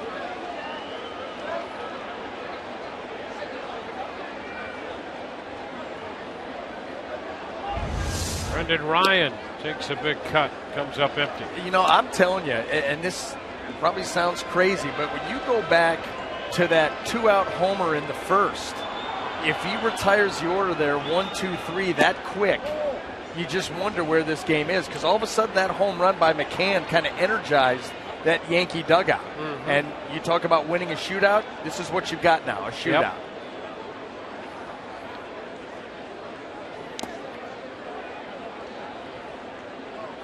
1 ball, 2 strikes. What a night he's had, the home run. And then the 2-out single to make it 4-3. McCann kind of carrying this team here in the early going.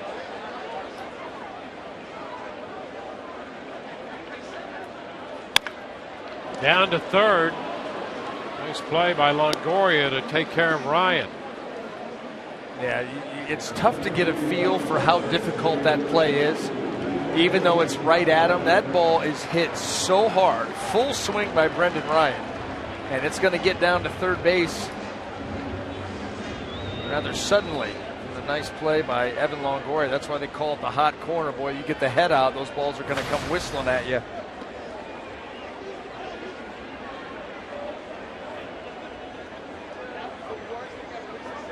Jacoby Ellsbury with the bases empty and 2 gone.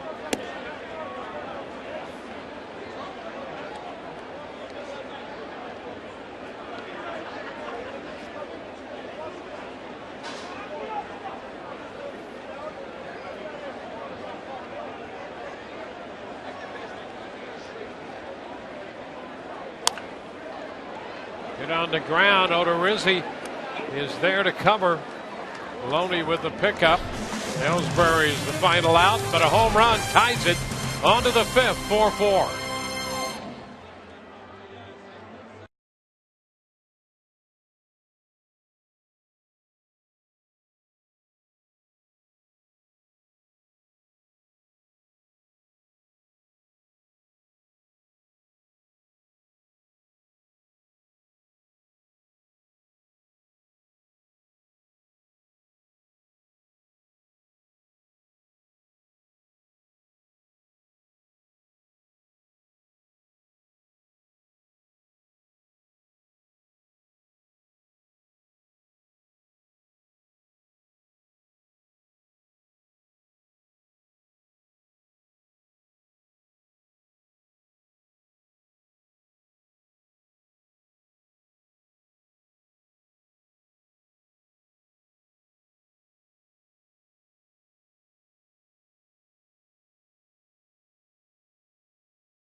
with a big first inning. They sent 9 men to the plate. Will Myers' double got the scoring started.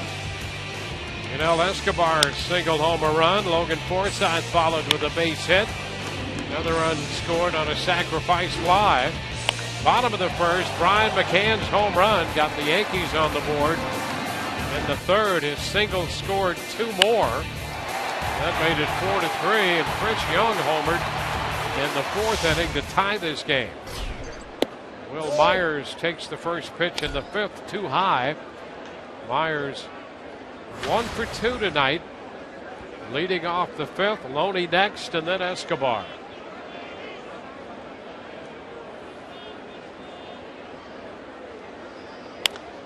High fly ball toward the line and left. Young moving over there will have room, and just fair makes the catch.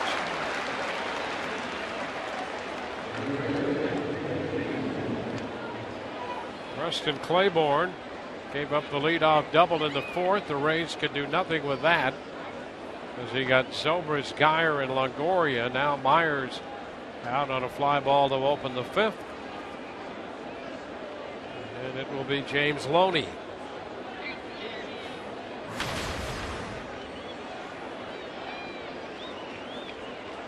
Loney 0 for 1 with the walk.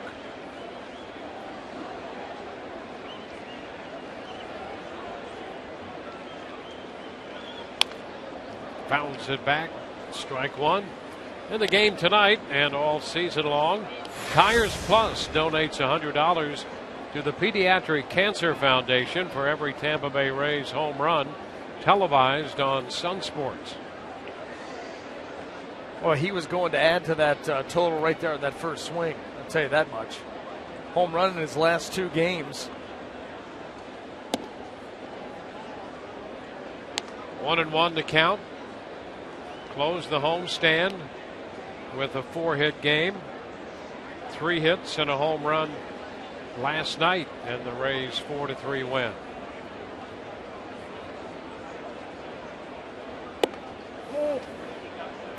Two and one.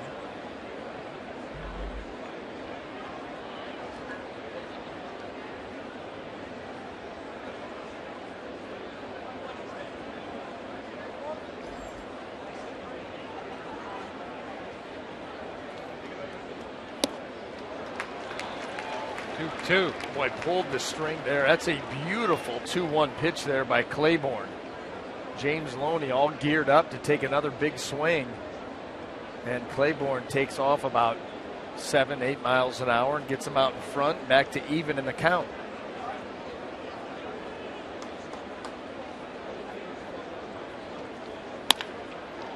Shot toward right center. Ichiro will have to run it to the wall and play the carom. Loney's on his way to second with a double. Well, he just continues his onslaught against this team in this stadium. He got a slider down and in. That's a bad place to go with James Loney right now. Boy, he just dropped the head.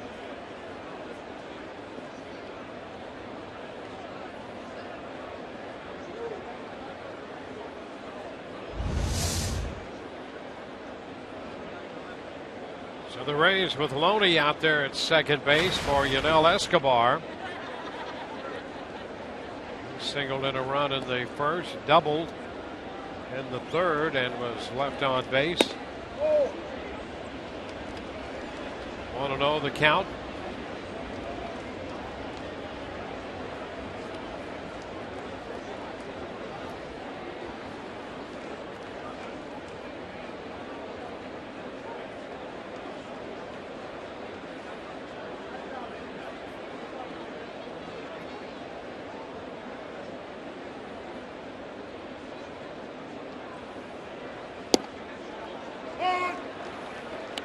Strike. 1-1. Escobar taking the slider. Pitcher number 3 for New York. They utilized 8 pitchers last night. Yankees have a 12-man bullpen with the expanded roster. 2-1. So there's some choices out there for Joe Girardi, and he makes no haste in using them. Saw that last night. They played the matchup game for about 6 innings, back and forth.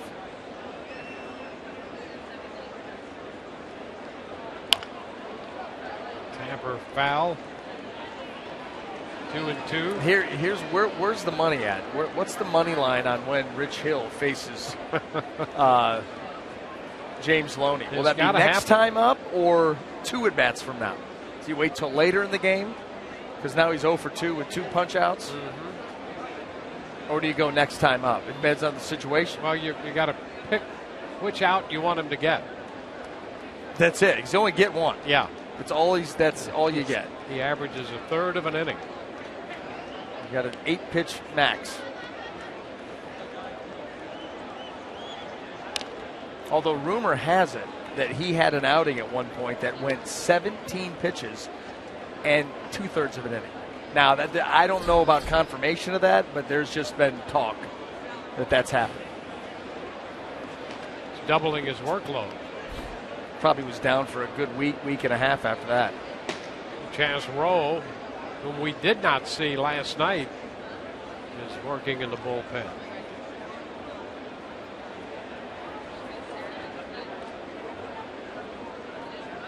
Two and two here to Escobar.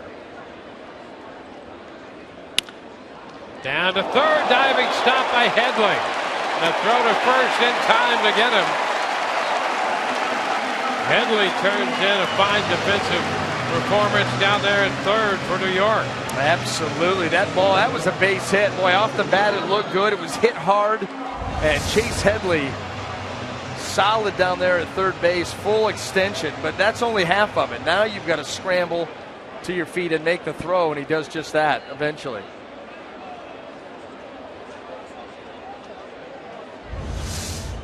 You know, that's the thing about so many of those shots that are hit that hard. If you can make the stop, you've got a little more time than you think, unless you've got an exceptionally fast runner. And he seemed to have, as you so often refer to, that internal clock. And he got his man after a great stop. Here's Logan Forsythe.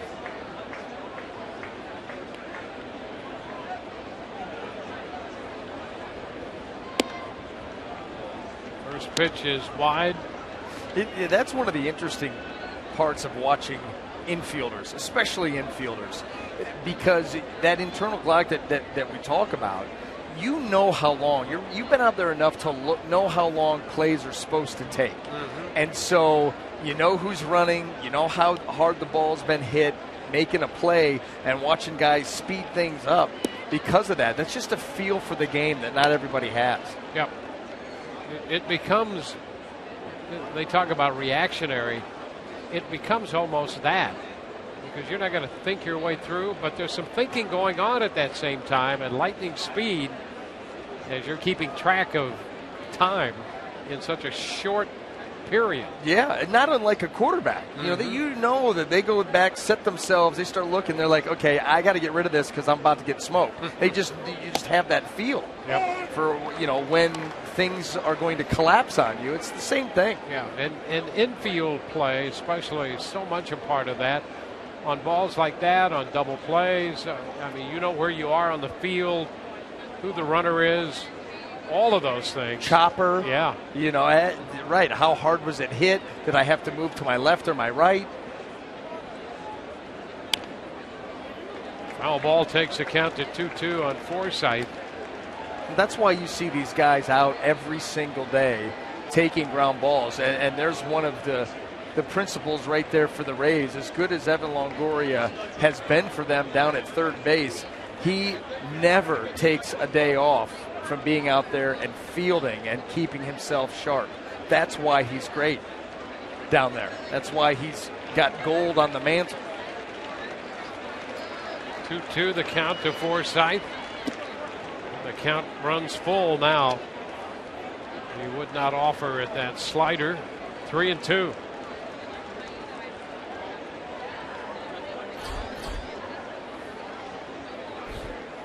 Ryan Hannigan is on deck, hoping he'll get a chance to hit in this inning. 4-4 ball game. It's popped into shallow center. Ellsbury there already, and the Rays are out in the 5th. They leave another man in scoring position. 4-4 tie.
Joe Maddon and the Tampa Bay Rays baseball team. Here's the story. Joe has that thing he does after the game, guys, where he finds a different shirt to promote a charity. Well, that young fan in the orange shirt right there is Ben Trick. He's getting Ryan Hannigan's autograph. And Ben sent a note to Joe talking about his young friend, Thomas Napoli. Napoli suffering from a rare form of cancer that affects the brain. There is young Thomas right there next to Joe Maddon. And so Thomas Strong 17 Foundation represented before the game on the field. They got the autographs. They're also guests of Joe up in the Rays section here at Yankee Stadium. And so if you want more information, it's an unbelievable story. ThomasStrong.org. It's a family from Long Island, huge Rays fans, and Joe Maddon wanted to make sure they were taken care of. Back to you. Here's Derek Jeter lifting one deep to left center field. Zobrist back there on the track and makes the catch. And fortunately for the Rays, Jeter picked the deepest part of this park, at least one of the deeper parts, there in left center field in front of the 399 marker. The only place he could have hit it deeper was to straightaway center, where it's 408. Well, look at him getting the head of the bat through the zone, the hands quick through the zone. Gets tremendous contact, and you're right, picked the wrong spot. Look at that, right there at 399 in the gap is huge. Absolutely huge. Now here's Brian McCann, who's done so much of the damage against Odorizzi. A home run in the first and a two-run single in the third. There's the breaking ball dropping in for a strike as he takes it.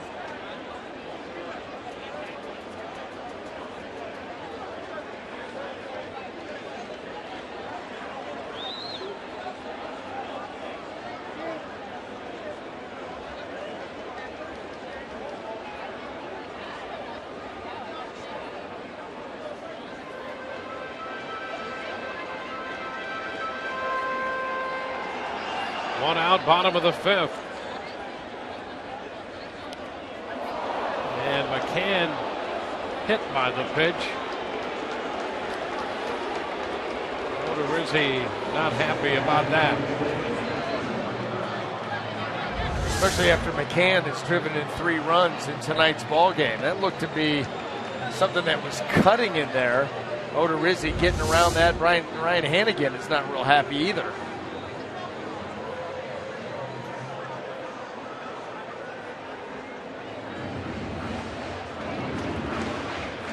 McCann on base for the third time.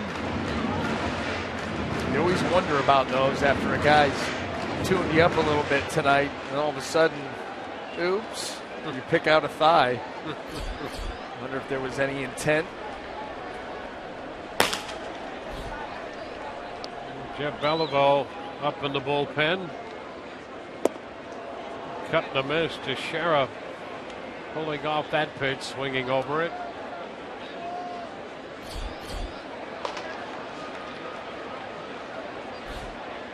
Warren up for New York. 1-1 the count on Teixeira.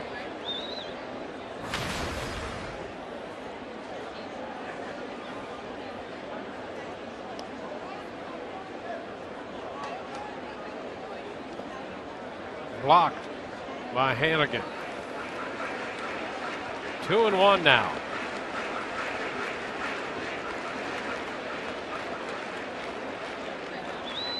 The second inning, the only clean inning for Odorizzi tonight, when he retired the side in order with a ground ball and 2 strikeouts. Liner up the right side, that's fair, headed into the corner. Myers will have to dig it out, and he's going to have to chase it. Now he can't pick it up. McCann will score all the way from first, and over to third goes Teixeira. And the Yankees take a 5-4 lead. Myers had all kinds of trouble with that one. Yep. That ball got hit in the corner. You know, at first I thought that Myers out there, that Will was going to have an opportunity maybe to try to cut down Teixeira, trying to stretch it into a double because it got down to him quick. But boy, it got away from him, and he just could not find a way to pick up that baseball. Off speed, stays out in front. And right here, this is where you're like, okay, get to it and get to Teixeira. Well, misses it there. Misses it right there. You see McCann making his way around the bases. They've scored that at triple. There's no way they can score that at triple. Maybe they'll change that. The Rays are going to change pitchers, down by a run.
Here's tonight's Tampa Bay area Mazda dealers reset. 5 runs, 5 hits, no errors for New York. 4-7-1 so far for the Rays. 4 1/3 for Odorizzi. He's given up 5 runs, responsible for a man at third as he leaves. 82 pitches for Jake tonight. Yeah, and where you get frustrated if you're Jake Odorizzi is the fact that your team handed you a 4-run first inning to take out with you, and then it gets away from you a little bit, and now the Yankees have taken the lead. Those are tough starts to have to deal with.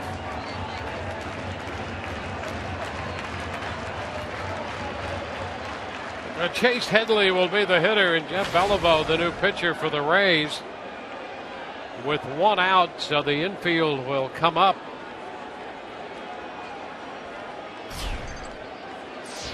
Headley's grounded out and has walked.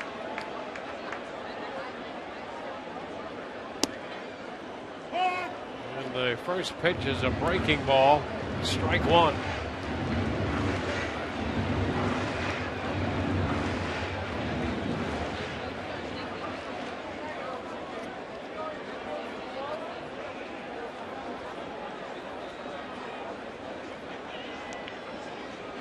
Headley hitting .262 right-handed.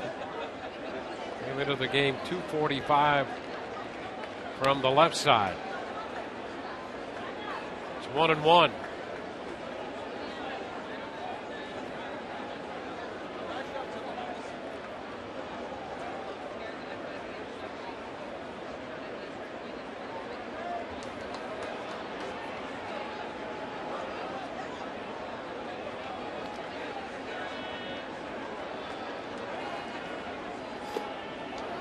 Too low, blocked by Hannigan, 2-1. So Teixeira got credit for a triple, even though the ball went into the corner and got by Myers down there, and then Myers tried to pick it up and couldn't.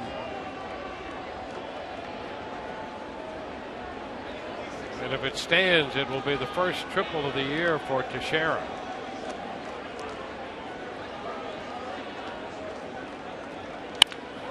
Base hit into center. That gets Teixeira home. Headley drives in the run. And now it's 6-4 New York.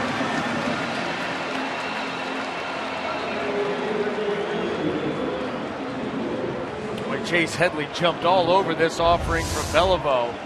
See him come with the fastball right here. The first one that's going to be up in the zone, and Headley, talking about getting the head out. He shoots this ball out in there, and the Yankees have stormed all the way back.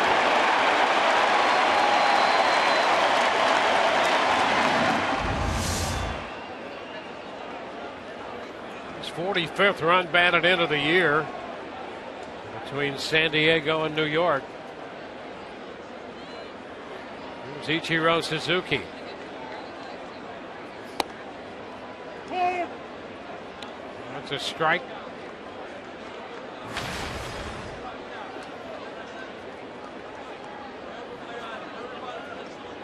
Ichiro 0 for 2.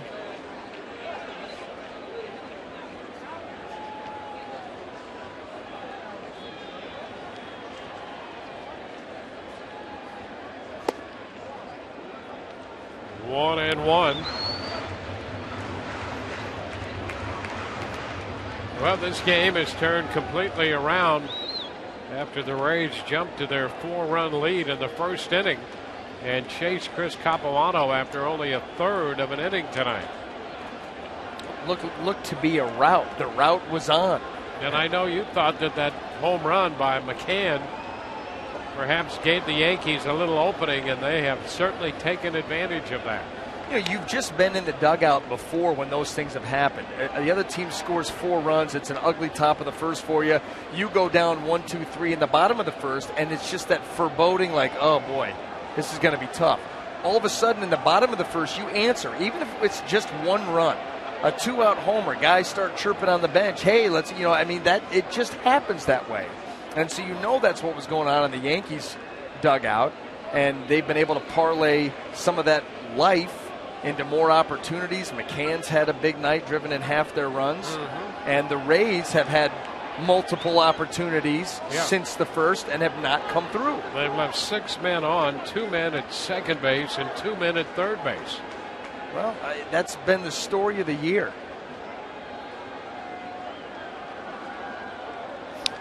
They can take the reservation, Dwayne. They just can't keep the reservation. And they had a big reservation, 4 in the first. Yeah. And then the leadoff double. Leadoff double by 9-hole. You got 1, 2, 3 coming up. He never leaves second base. Aloney with a 1-out double. Never leaves second base.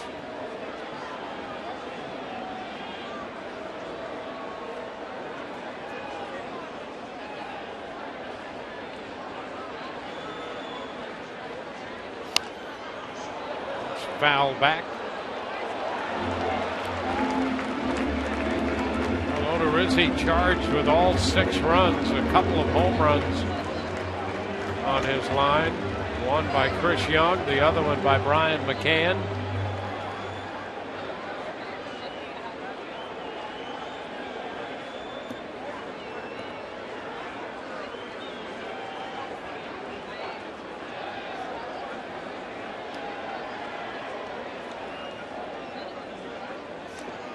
And Ichiro just got a little piece of it. Boy, he came close to being out on strikes, but just got a little bit of that one.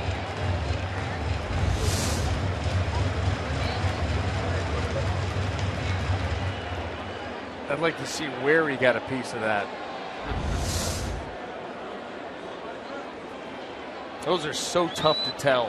You've got the ball coming down. You're listening for the sound of the bat. It's near the ground. It hits the ground off the catcher's glove. Sometimes that's a guess.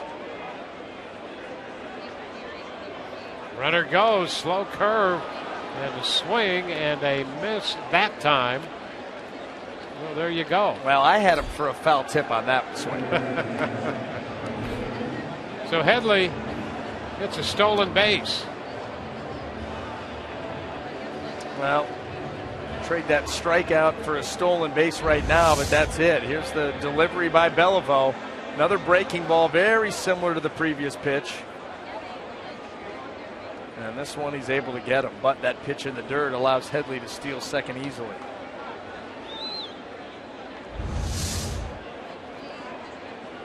Now it's Stephen Drew.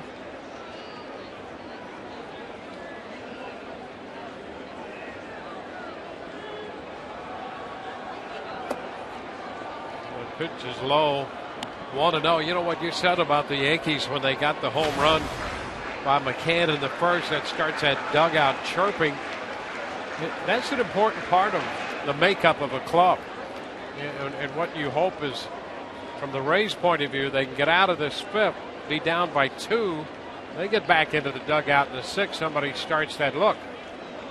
We can come back and do some damage here. That's called leadership. And that really, that's what absolutely needs to happen. Someone say, hey, listen, we've had opportunities. We haven't cashed them in. It's go time. Yep. It's go time. We had this game. We had a stranglehold on this game. Now we're down 2. Let's kick it into gear. Yep. So we'll see what happens the rest of the way here with the Rays at one time up 4-0, now down 6-4. If you could just parade Callis into the dugout with his hair, they would get excited. Guys would just rise to the challenge. Inspiring to all. If he had tall, shiny boots, it would help. He has a roll on. He has a roller with him. The foul ball back. 2-1.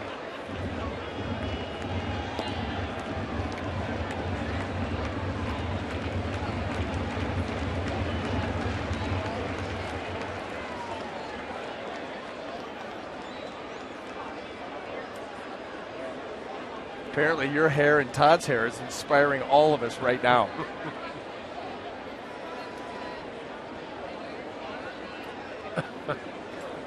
I think it's your smile.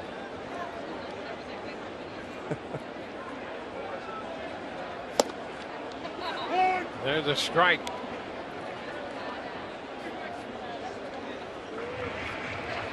Two and two. Beliveau trying to work the Rays out of the 5th.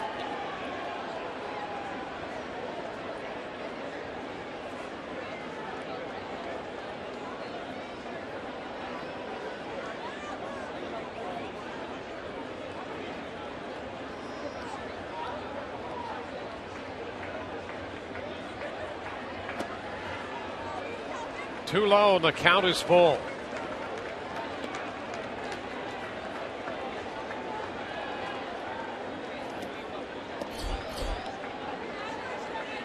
Chris Young is on deck. Young's already had 2 hits tonight after driving in 2 runs last night. Might not want to face him with men on base. Let him lead off the 6th. Got to get Drew first.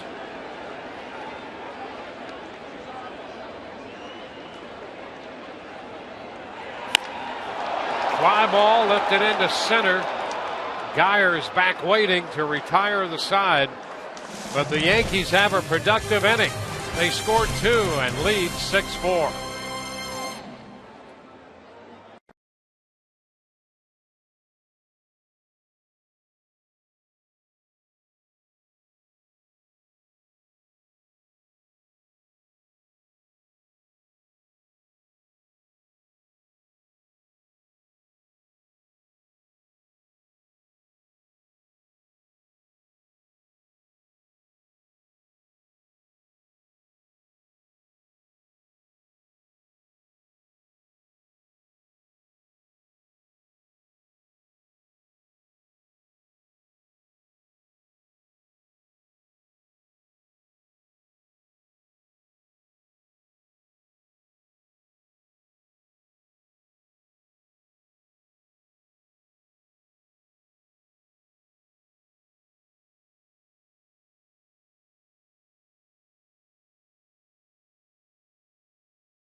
To 4, the Joe Madden Mr. Potato Head returns to Tropicana Field. This time he's prepared for the winter.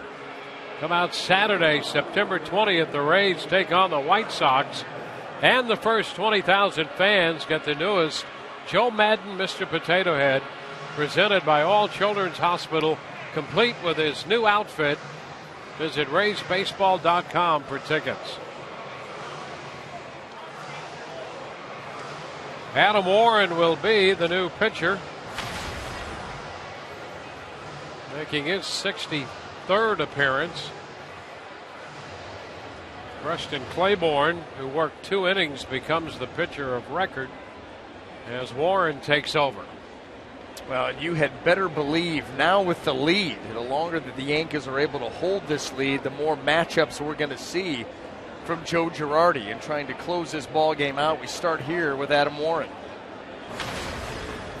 Ryan Hannigan to lead off. He drove in a run in the 4-run first. Officially 0 for 1.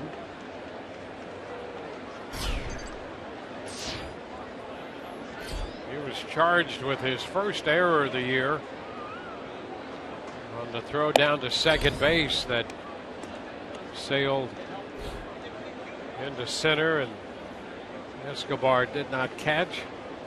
That was the first error since May the 19th of 2013 for Hannigan.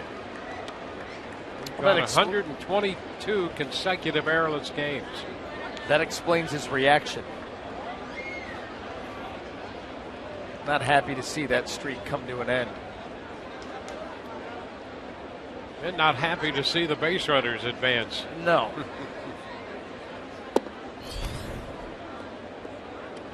Two and one.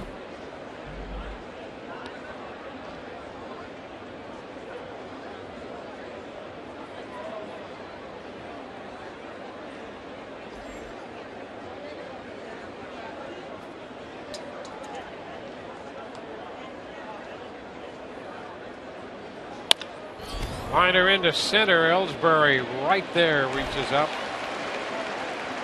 1 out.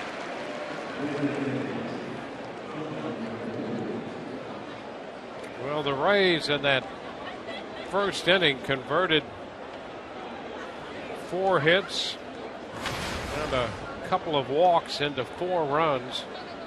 They started the game 3 for 3 with men in scoring position. They've gone 0 for 7 since then, including in the 4th inning when Sean Rodriguez, who's at the plate now, opened with a double with the top of the order coming up and was left on second base. 1 strike to count to Sean on the foul ball. And those are those ugly reminders of opportunities gone by. You know, we talked about it about a week ago, and the Rays are in the top 4, top 5 teams in the American League with at-bats with runners in scoring position. Yeah, fly ball into left, and Young is coming in. Yeah, they've had, if you look at it, they haven't had a lot of difficulty getting base runners. They've had difficulty getting them home. They've left more runners on base than anybody in the American League. I mean, enough said right there. That tells the tale.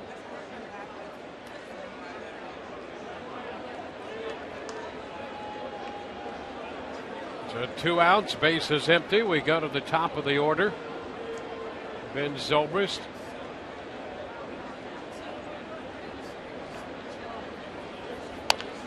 Ground ball to the right side for Drew.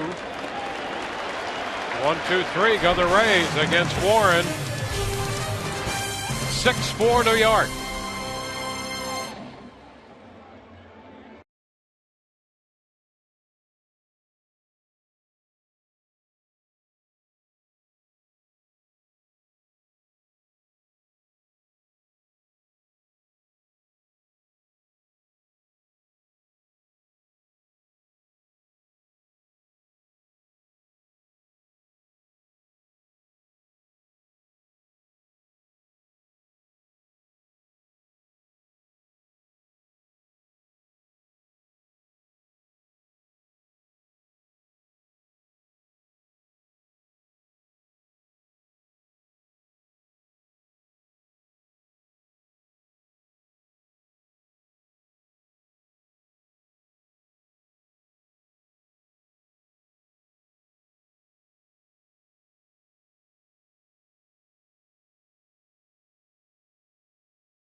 Four to nothing. They now trail 6-4.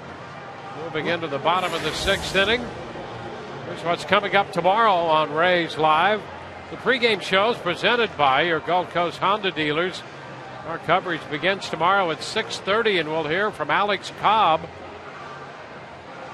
and Derek Jeter down the stretch to his future Hall of Fame career.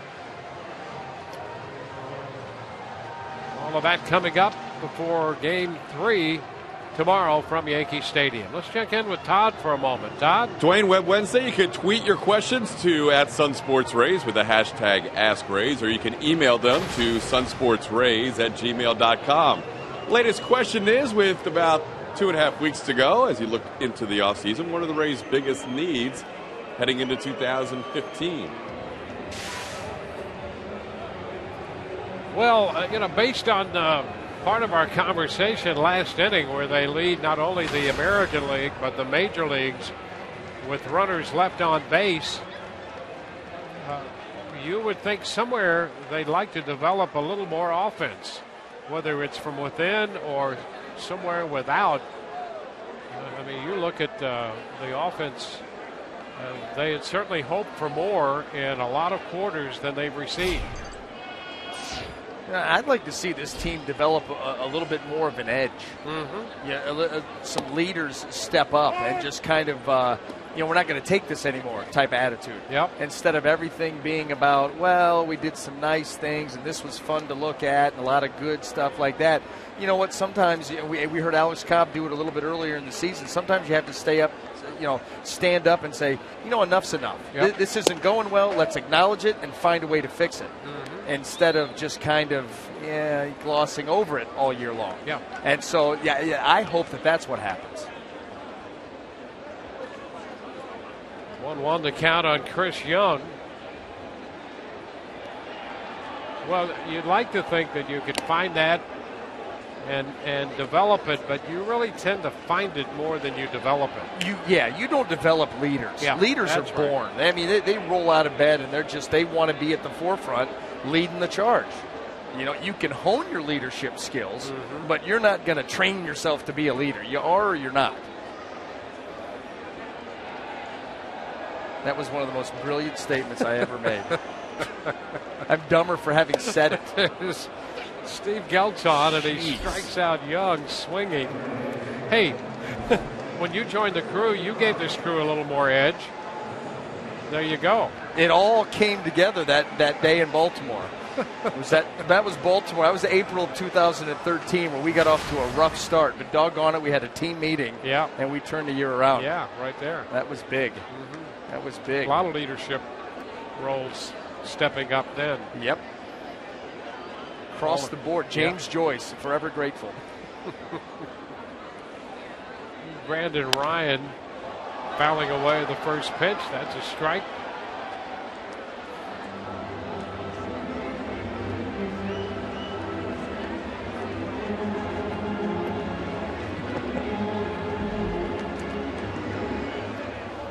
Just to be completely upright about that, you're not talking about literary efforts when you drop James Joyce. Or umpiring. That's right. Ground ball down to third. Longoria makes the play, and Ryan is the second out in the sixth.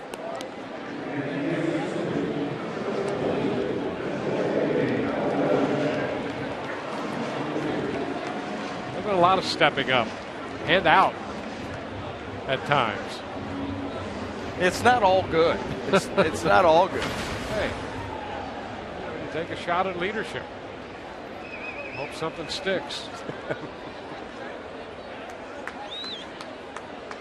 Jacoby Ellsbury, top of the order here for New York. Geltz has struck out Young and got Ryan on the ground ball.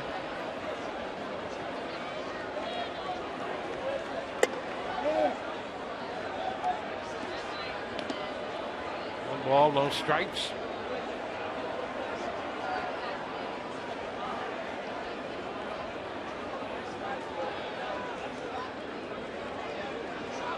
Odorizzi charged with 6 and 4 to third.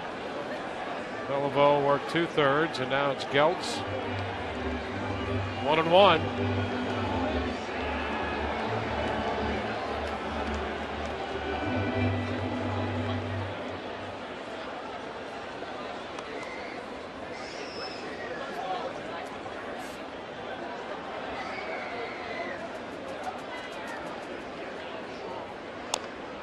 Tapper foul. Is it Bark in the Park day here at Yankee Stadium?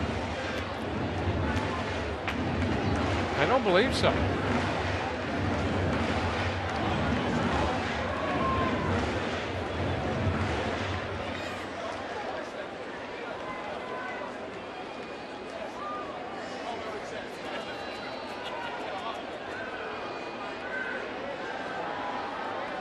Geltz trying to retire the Yankees in order for the second time tonight. Fly ball into right. That's caught by Myers. And we'll head into the 7th inning, 6-4 New York.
H.H. Gregg. We're at Yankee Stadium, middle game of this 3-game series. Rays winners last night 4-3. They trailed 6-4 tonight. Moving on to the 7th inning. Adam Warren worked a perfect 6th inning, and as we go to the 7th, Brandon Guyer leads off, then Evan Longoria and Will Myers, as the Rays trying to get something going against the New York bullpen. It's been quiet. It's been quiet. A huge first inning against Chris Capuano. Other opportunities, but as far as production, it's been silence since then.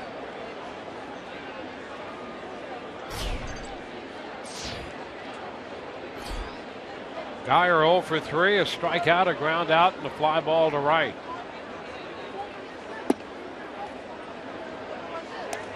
A ball, no strikes.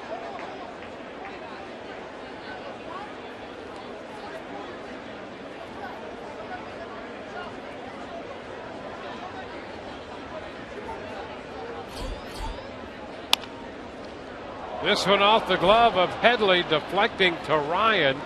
And that's going to be a base hit for Guyer. Well, maybe that can be the innocuous start that the Rays need. We've already seen Headley make a great play down at third base earlier in the game, a ground ball here. You know, that's another one of those hits that you can go ahead and attribute to Guyer's ability to lay down a bunt for a base hit. Because Headley, if you saw right there as he dove, was playing even with the bag to take away that bunt, and then obviously not afforded the range to make the play on that ground ball. So the ability to bunt leads to a base hit swinging there for Guyer. Cut to miss by Longoria with Guyer at first. Action in the bullpen for New York as we play in the 7th inning. Yeah, you don't want to see the big boy on the left. Yeah, Betances the right-hander, and Rich Hill limbering up, the lefty. Or him, really. This one right to Drew. Steps on the bag, throws to first. Scooped by Teixeira. Sharply hit by Longoria, but right at Drew. Well, you're so used to a ball being hit that hard up the middle. That's a base hit, period. End of discussion. And look at the shift. Look where Drew, I mean, you couldn't have put him in a better spot. Pretty good scoop here by Teixeira after Brandon Guyer got down there quick enough to force a bad throw there by Drew. And he gobbled it right up. Now here's Will Myers. Strike one.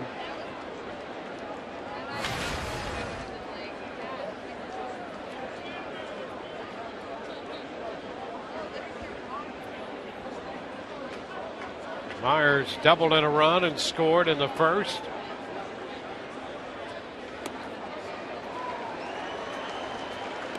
Tonight's Cold Hard Facts brought to you by Frostbrewed Coors Light.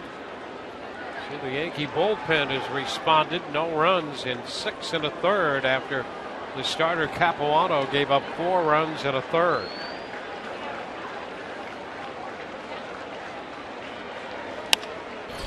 Myers sends it into right field toward the line and foul as it slides just into the stands.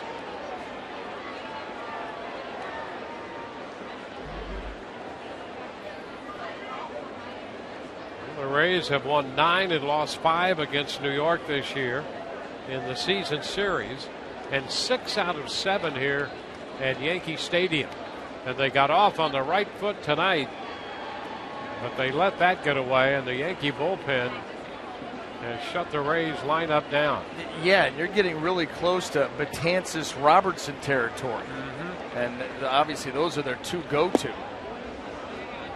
It's 1 and 2 on Myers. In fact, if you don't make something happen right here, you're going to see that gentleman in the top of the 8th. And the strikeout numbers that he's been able to rack up this year, he's just 5 off of the Yankee record set by Rivera, Mariano Rivera, coming out of the bullpen. A dominant year for Betances. It's foul.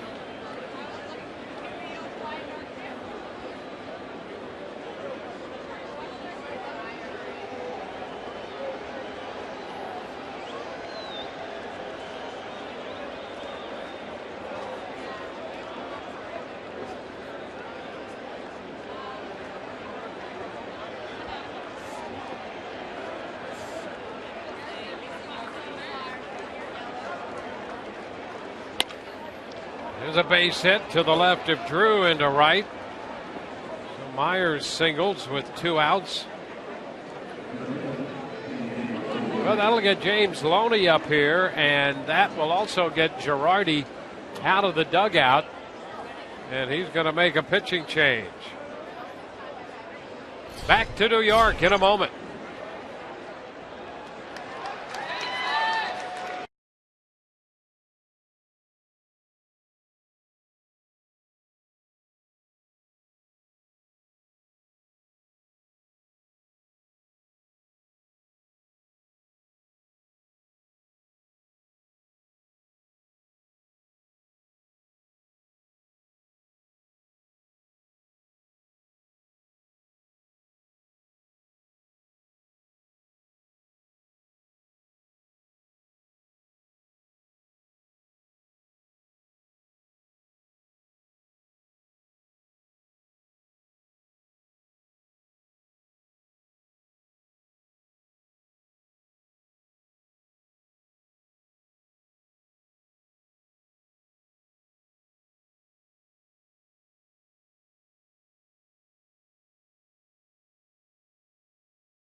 Tonight's Wednesday Showdown is brought to you by your Tampa Bay area Mazda dealers.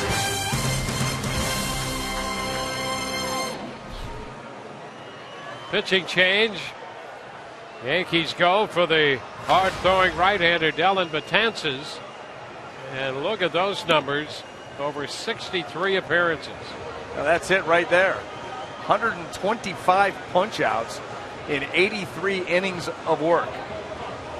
And he's going to come in here, not going to be Rich Hill, against James Loney. You're going to go Dellin Betances. And I think this is one of those scenarios that presents itself where James Loney will go for it, if you know what I mean. I gotcha. Loney's been swinging a great bat. Betances, hard-throwing right-hander. And Loney is 2 for 5 in his career off Betances.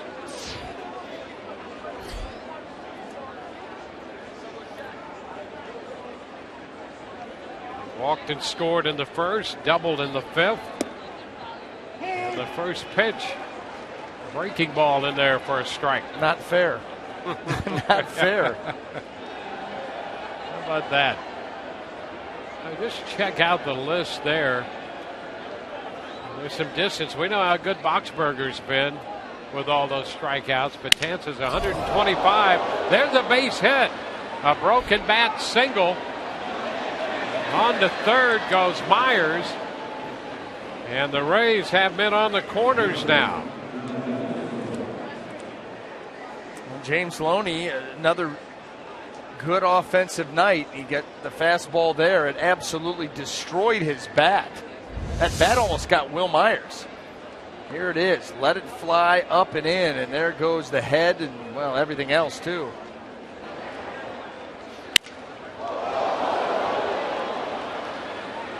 Will moving into third. He may have just been running away from the bat. A little extra speed once he eluded the bat, headed all the way to third. At least he ran in the right direction. On the corners, and here is Janelle Escobar. Fouls fastball right back into the top of the screen. 96, 97 is one thing. When it's coming out from a guy who's as tall and lanky as Betances in, looks like he's handing the ball to Brian McCann. And then, wow. Yes, how about that? Well, how is that he not missed with it, according to Larry Vanover. Because Larry Vanover got, I think, buckled by it. There's nothing wrong with that pitch. 1-1 the count now to Escobar. And a popper to the right side with Drew out from second handling it. Well, the Rays do not score. 3 hits in the inning, 2 left. 6-4 New York.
Back in New York, here's tonight's Southern Chevy Dealers game summary. 6-0 for New York, 4-10-1 for the Rays. Ben Zobrist started this game with a base hit, his 1,000th career hit. Rays went on to score 4 in that inning, but Brian McCann with a first inning home run and a 2-run third inning single has accounted for 3 of the 6 runs. Yankees added a run in the 4th and 2 in the 5th, and they now lead 6-4 as we go to the bottom of the 7th inning.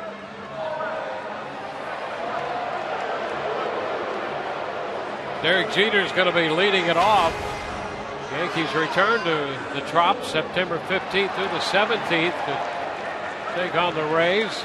It'll be the final series of the year between these two clubs. Get there early for Derek Jeter's pregame tribute. That'll be Tuesday, September 16th. And don't miss the series finale on the 17th. For tickets, visit RaysBaseball.com.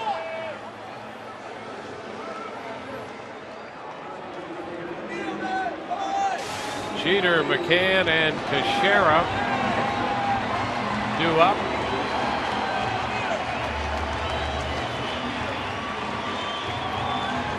Jeter 0 for 3 tonight. Drove the ball deep to left center in the 5th when Ben Zobrist caught it in front of the .399 marker.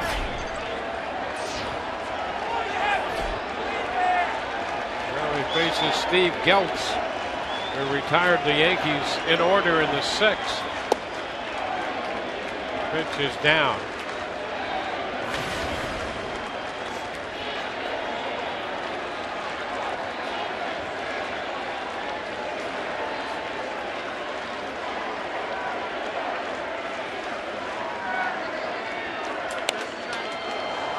Foul ball back. 1-1.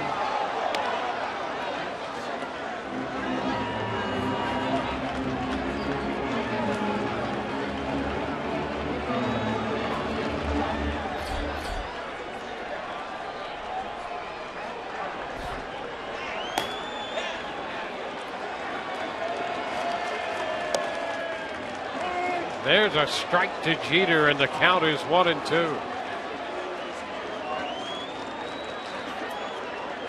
Rays have out hit the Yankees 10-6, but the Yankees have answered the 4 runs the Rays got in the first inning with 6 unanswered runs.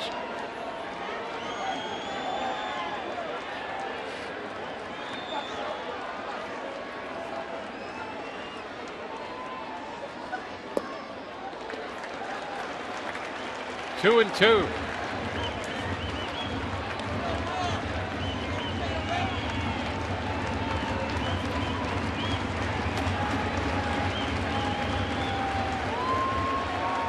Two balls, 2 strikes, the count.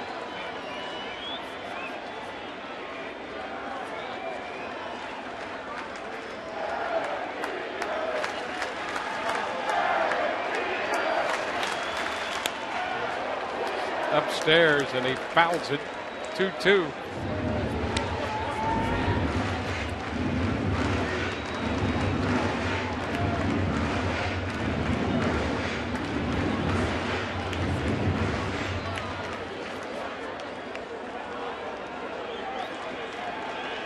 Two the count on Jeter.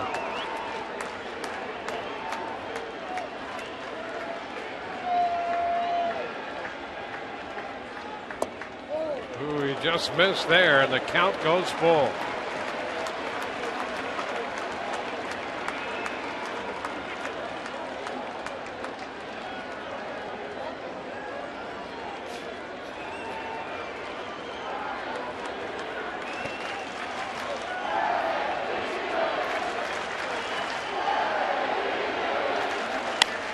Two is lifted into right. Myers toward the line makes the catch. So Jeltz retires Derek Jeter. 1 away in the 7th. That's another out in a game, but for Jeltz, I think it might be special. Facing Derek Jeter.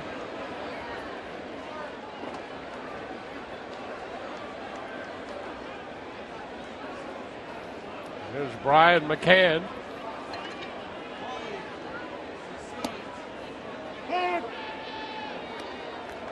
That's a strike.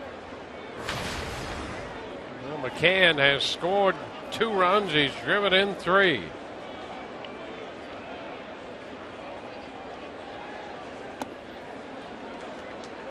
Oh, 2.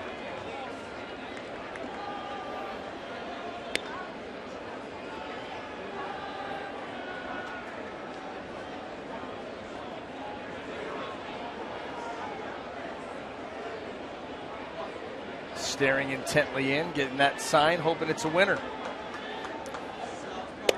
Upstairs. Tried to go high. A ball, 2 strikes. You can see that Geltz will try to change planes down.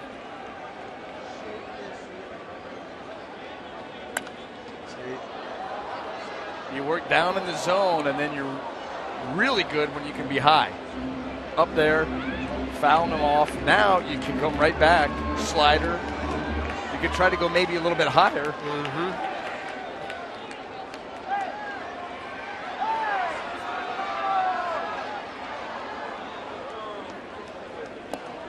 And a cut and a miss on that pitch, down and in. So McCann is out on strikes.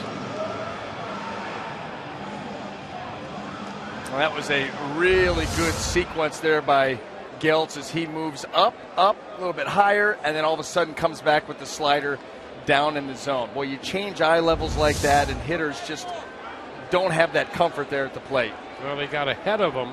Yeah. Actually struck him out on a 1-2 pitch, but he had him down a couple strikes and then changed the eye level going up above the strike zone about chin high, and then came back with the pitch down and in and struck him out.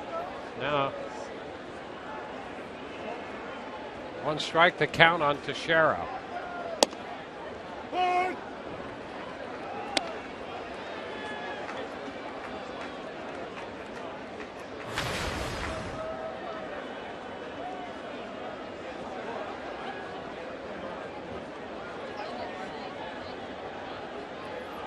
Oh, 2, a cut the miss. Fastball up, takes care of Teixeira. So 2 strikeouts in the inning, 3 in this outing for Geltz. 6-4 New York.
Promised earlier, we have the AT&T fan photo of the game.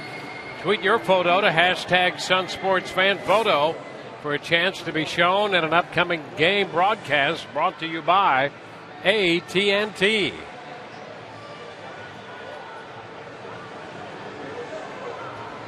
Dylan Betances came on in the 7th, faced 2 men, gave up a base hit to Loney, and then Escobar popped up.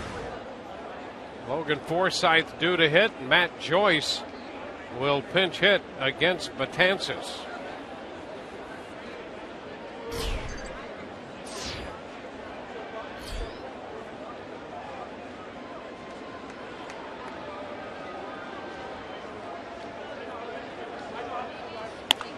Long one, well foul, however.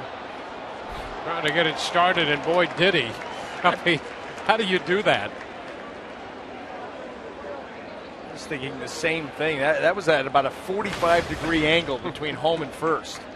We get the head out that quick.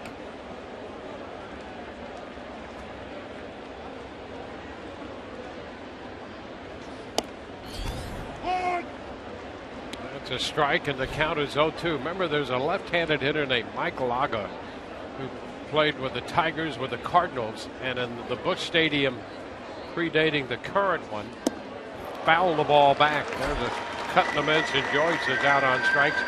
Actually hit one, they say, out of Busch Stadium that way. And how you do that, I don't know, but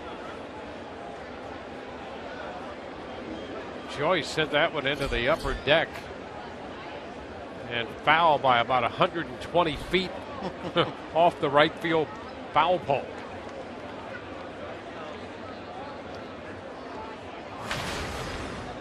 Here's Ryan Hannigan.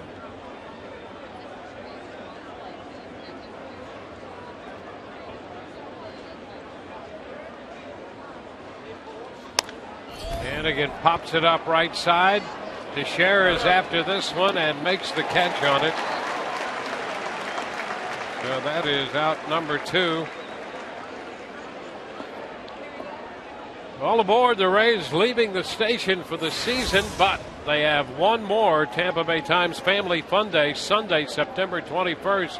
Kids 14 and under receive a Raymond train presented by Bright House Networks while supplies last. For tickets, visit RaysBaseball.com or call 888-FAN-RAYS. David DeJesus will pinch hit now for Sean Rodriguez.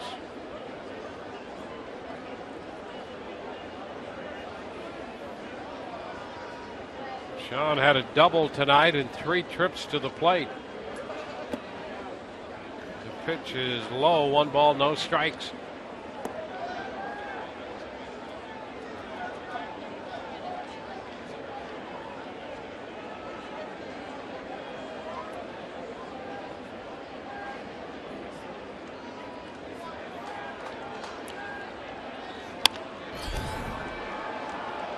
One and one.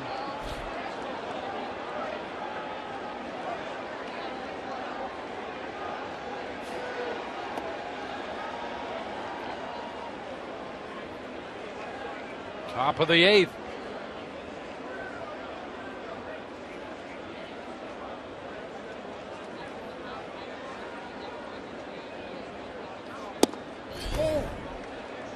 Jesus takes it too low, 2-1.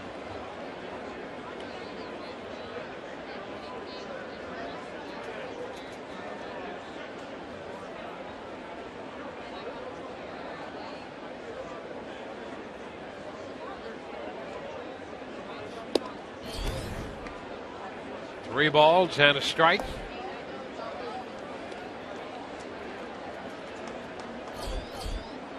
And Zobrist on deck.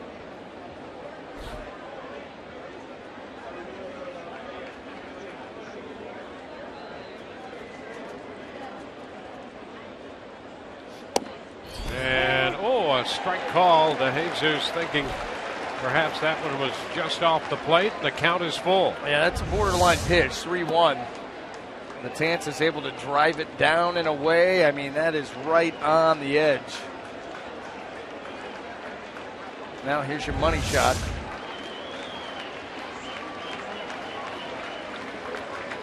(3-2).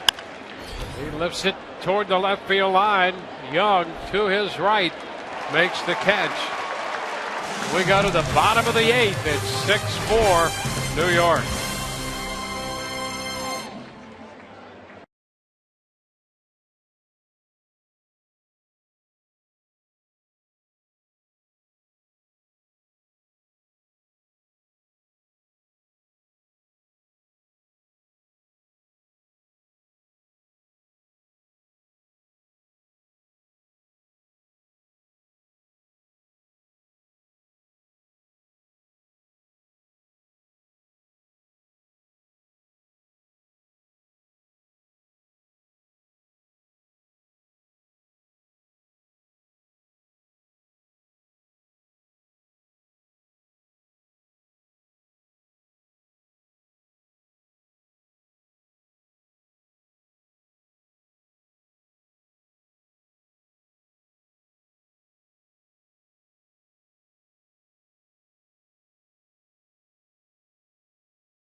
The 8th inning.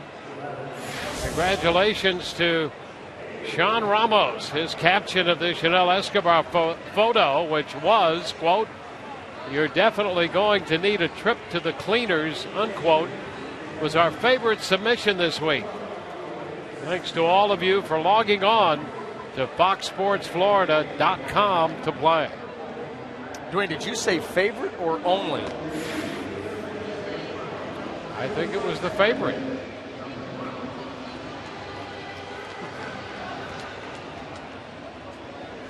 Matt Joyce in left. Ben Zobrist moves in to play second. Forsythe lifted for the pinch hitter. And Joel Peralta is the new pitcher.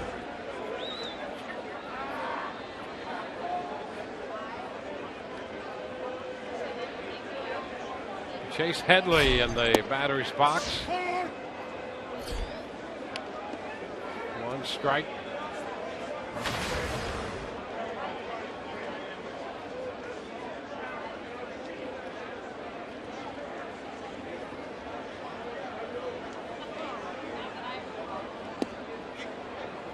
He's thrown into the dirt, and the count is 1-1.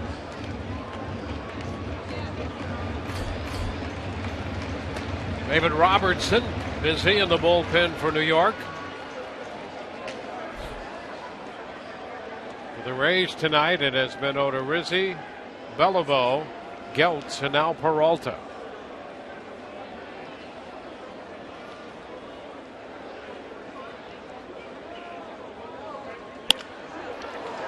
Into center field, falling in front of Geyer. Headley picking up his second hit. He's on for the third time tonight.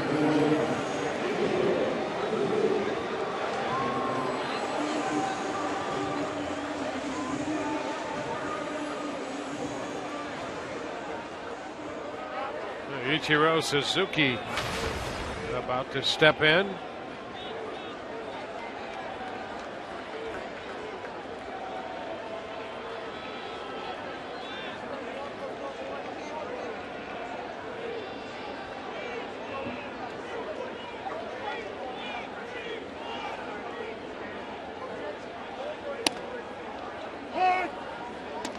Pitch is a strike.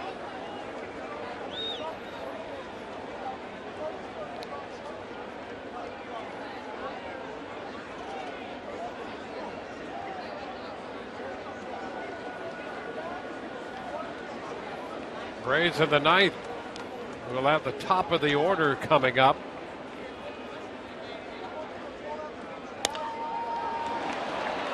Right center, that's going to fall for a base hit. Gets by Geyer, chased by Myers.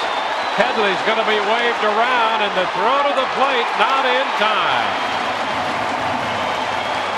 Suzuki winds up at second as Headley scores. That makes it 7-4. That was a little soft serve out there by Suzuki, splitting the defenders. And what you'd like to see is one guy, going for the baseball, the other guy backing it up. But you're going to see right here, both converging, both going to go for it. Geyer doesn't get there, and once it gets by him, it's by Myers too. And that's what's going to lead to Headley coming all the way around and scoring that 7th run for the Yankees. Just a well-placed ball out there by Suzuki, just perfect. Drops it in, and the Rays. Wow, been one of those nights. Now Stephen Drew. The pitch is upstairs. Yeah, if you find, in that case, Myers peeling behind to back it up, you stop Headley at third. Still going to have second and third situation, most likely. That's where communication takes over. That's a tougher play than some other ones because both guys think they have a shot at it because it's dropping right in the middle of them. You saw Will Myers peel off, but it ended up being just a hair too late. As that ball hit, he's peeling, and it was more to chase it than anything else. But that's a tough play. That really is a tough play. And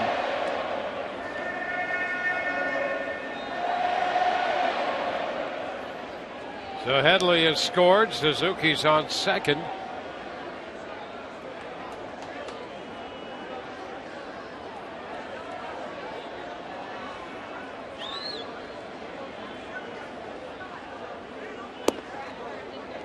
Peralta falls behind Drew 3-0.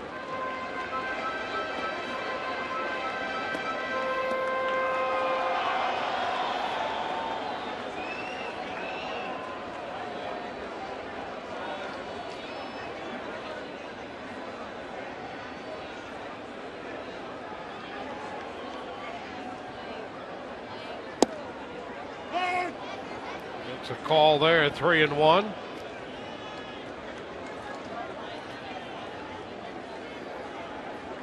Well, this is a big run the Yankees have picked up, and they threaten to add.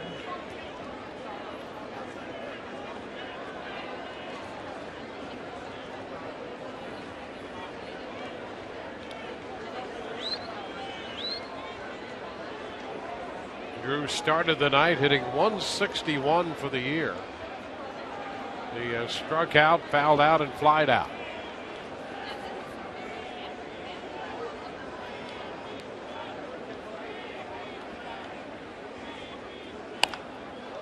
Pops it up. This is Loney making the call. One away here in the bottom of the eighth. Saturday, the MLB returns to Fox as the Yankees take on the AL East leading Orioles on Fox. Then on Fox Sports 1, the Padres battle the Diamondbacks. The action starts at 12:30 p.m. Eastern on Fox, continues at 7:30 p.m. Eastern on Fox Sports 1, and streaming live on Fox Sports Go. Chris Young due, and that's going to be it for Peralta. Back in a moment.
Tampa Bay Rays and may not be reproduced or retransmitted in any form, and the actions and descriptions of this game may not be disseminated without the express written consent of the Tampa Bay Rays.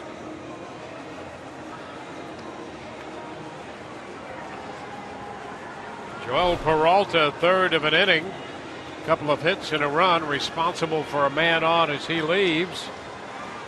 Kirby Yates is the new pitcher for the Rays, number 5 on the evening for Tampa Bay. Now Kirby's up to 32 appearances now. A 3.48 earned run average, 37 strikeouts in 31 innings.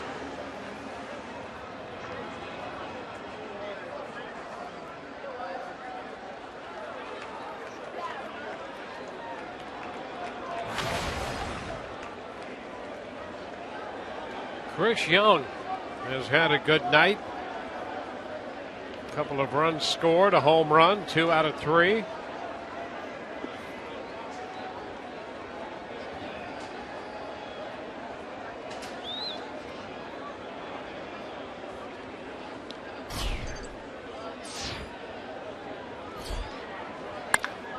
Liner, that's going to be a fair ball into the corner. It gets Ichiro home on a double for Young, and he is 3 for 4. And the Yankees now lead 8-4. The run charged to Peralta. We didn't waste a whole lot of time right there greeting Kirby Yates rudely.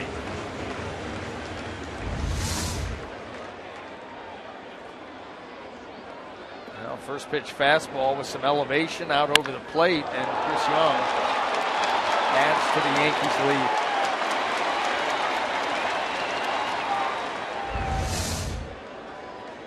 Oh, Brendan Ryan.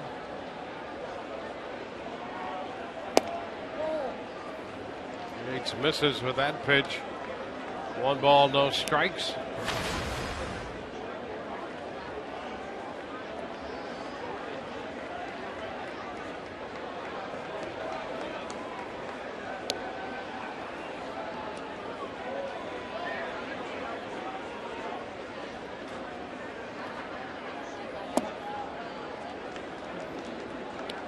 Oh, Yates last worked in the Blue Jays series on Wednesday. Pitched 1 inning in relief of Chris Archer and gave up a run. Ismail Rogers up.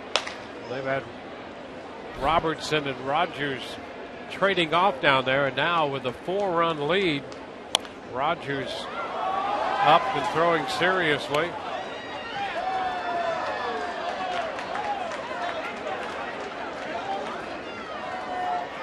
One out, 2 runs home in the inning.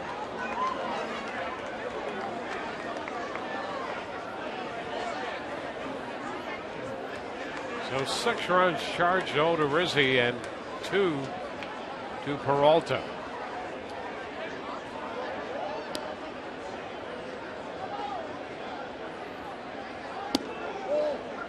And Yates misses for ball 3.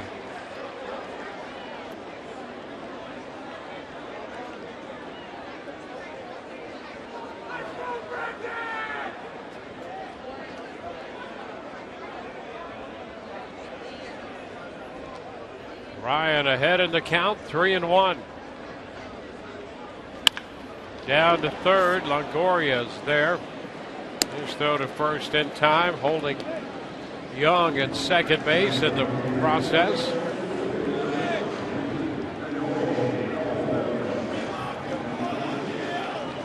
We're going to go back around to the top of the order. Jacoby Ellsbury will be making his 5th plate appearance of the night. Officially 0 for 3 with a walk and a run scored.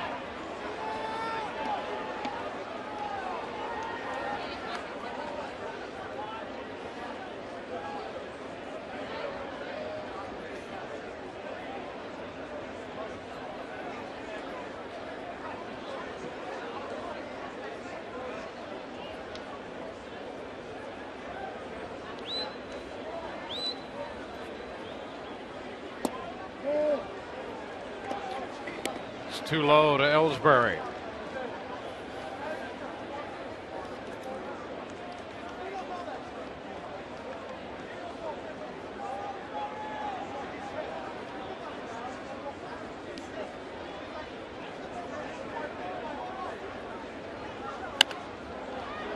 It's fouled away. Well, the Yankees answered the Rays 4 runs in the first with a run. They got 2 more in the third, tied it on the Chris Young home run in the 4th.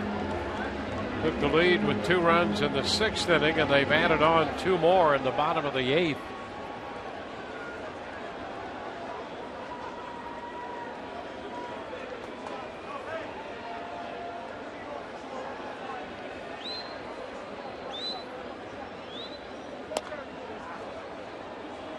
One and two.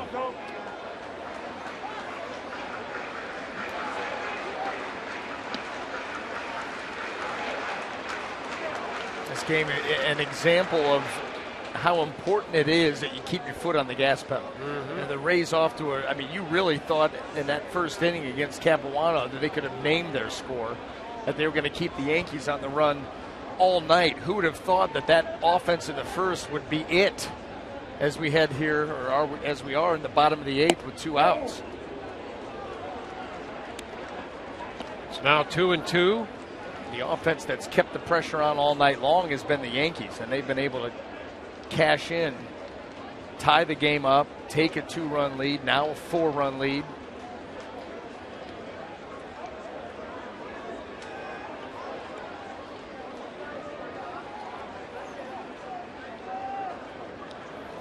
A 2-2 count.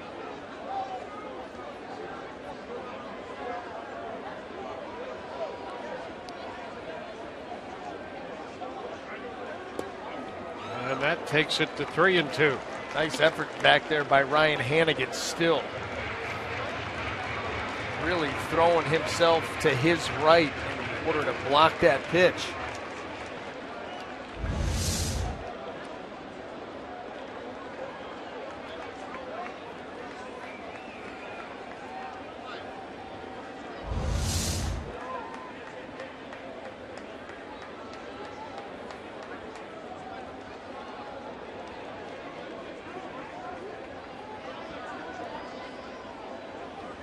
Swing and a miss. Fastball up. Ellsbury's out on strikes. We go to the 9th. 8-4 New York.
Tomorrow night we'll be with you at 6:30 on Sun Sports, beginning our coverage. And Alex Cobb goes to the hill looking for his 10th win. In fact, over his last 10 starts, he's 5-1 with a 1.27 ERA.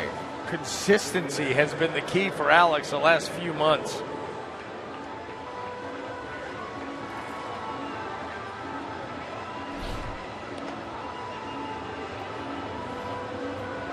Ismael Rogers will be the new pitcher. Betances came on for an inning and a third. Gave up 1 hit. Picked up a strikeout. Now it's Rogers.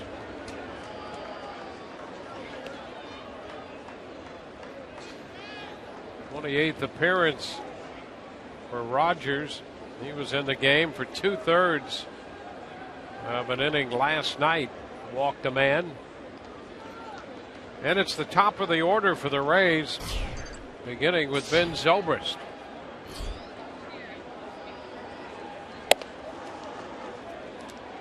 One ball, no strikes.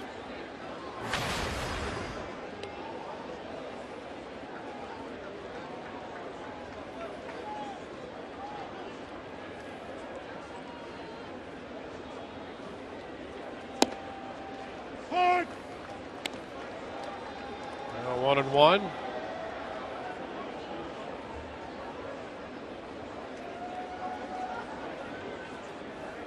Then came into the series 3 of 8 in his career with a home run off Rogers.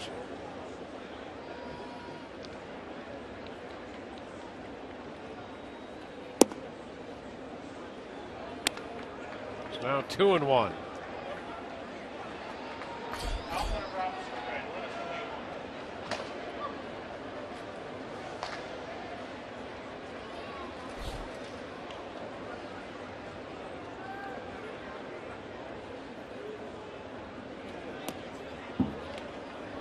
Three balls and a strike.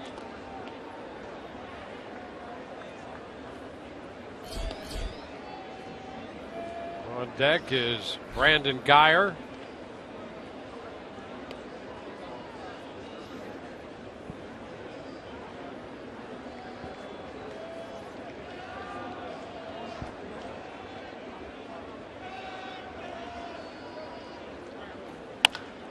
High fly ball back into deep right.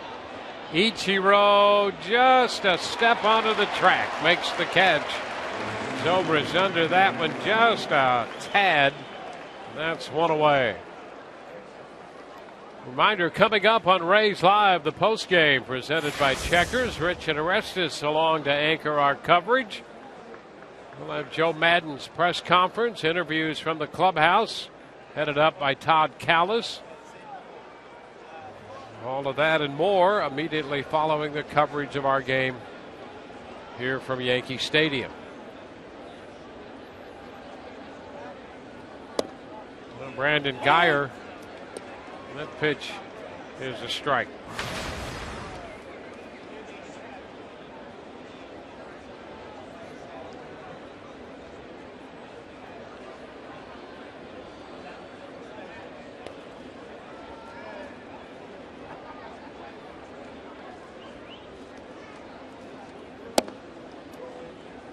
It's 1-1.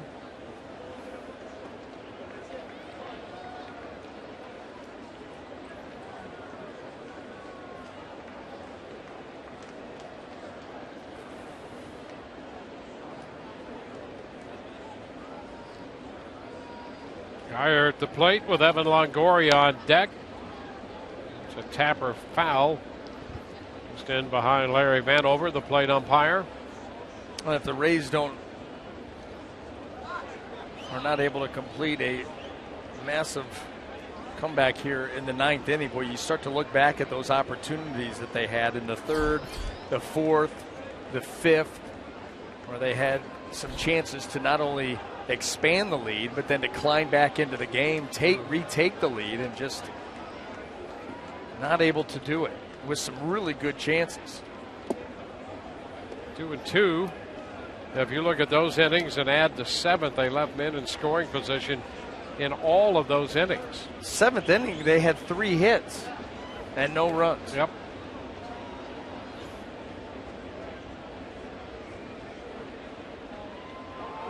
Now 2-2 on Guyer.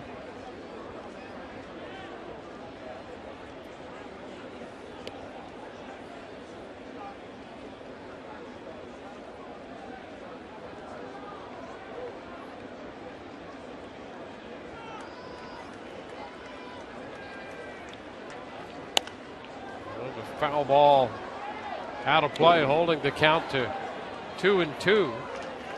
We thought Joel Peralta took a long time between pitches, and Rogers really throws out the anchor. Yeah, you know my thoughts on that. I mean, you got a good idea what you want to do, and there's just no reason to parade around and take all day. Get the ball and throw it. And he's gone 3-2 on Guyer. A 3-ball count to Zobrist, who hit the ball deep to right, caught by Ichiro.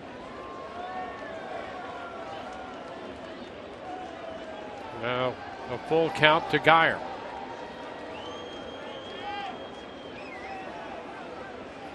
All that just to look in for the sign.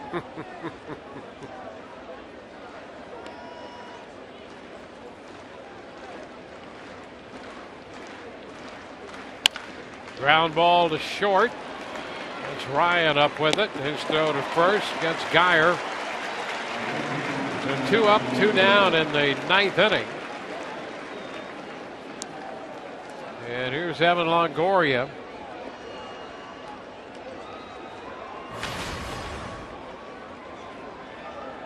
Evan with 2 career hits and 11 at-bats off Rogers. Both have been home runs.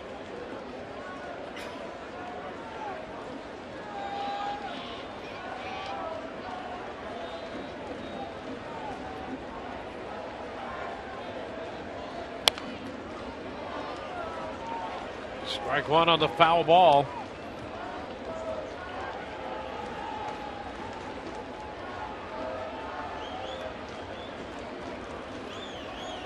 Rays have tomorrow night's game left in this series. Then they'll be on to Toronto.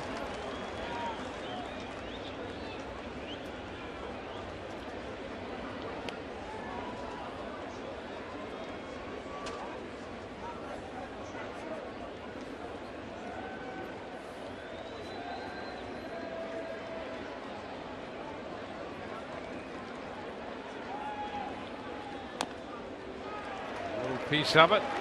And the Rays are down to their final strike.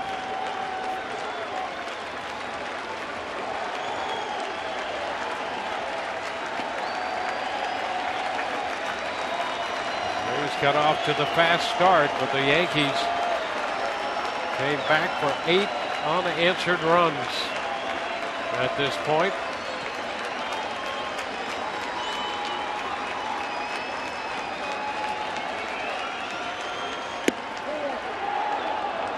Ball, 2 strikes. Going to speed up the delivery there and a little quick pitch. Much like Joel Peralta will do. Yep.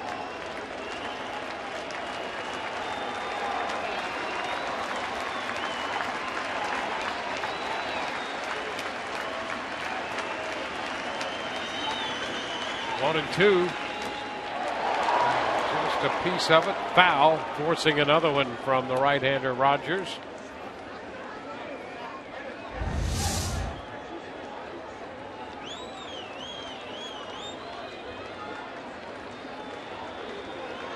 Needed every bit of the length of that bat to stay alive here. Nobody wants to be that final out. Battle, battle, battle.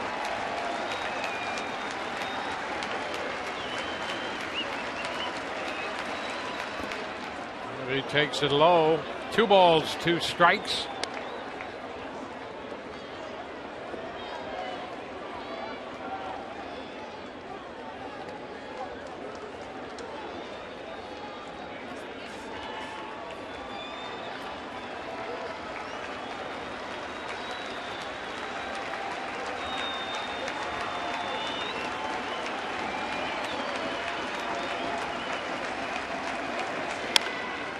Fly ball back to deep left. Young looking up, and that one's out of here. Longoria hits his 20th home run of the year, and the Rays get their 5th run of the night. The 2-2 pitch, and Evan hits it into the seats and left to make it 8-5.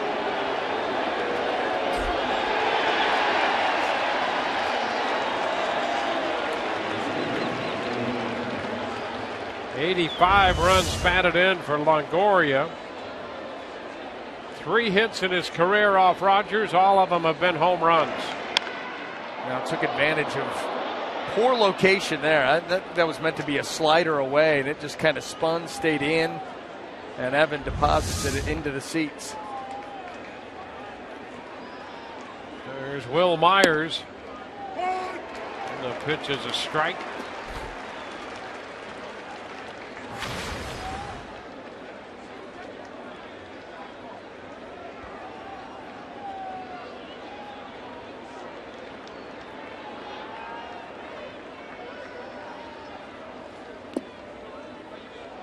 One and 1. 3-run ball game now with 2 outs in the top of the 9th.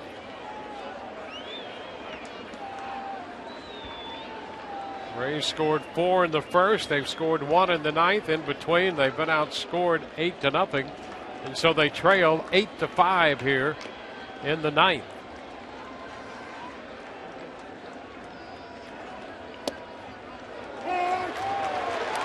1-2.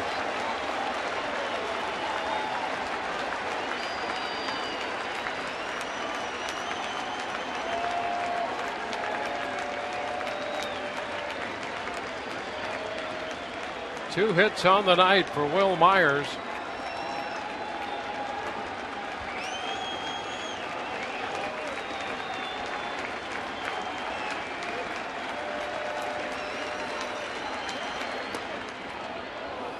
Now it's 2-2.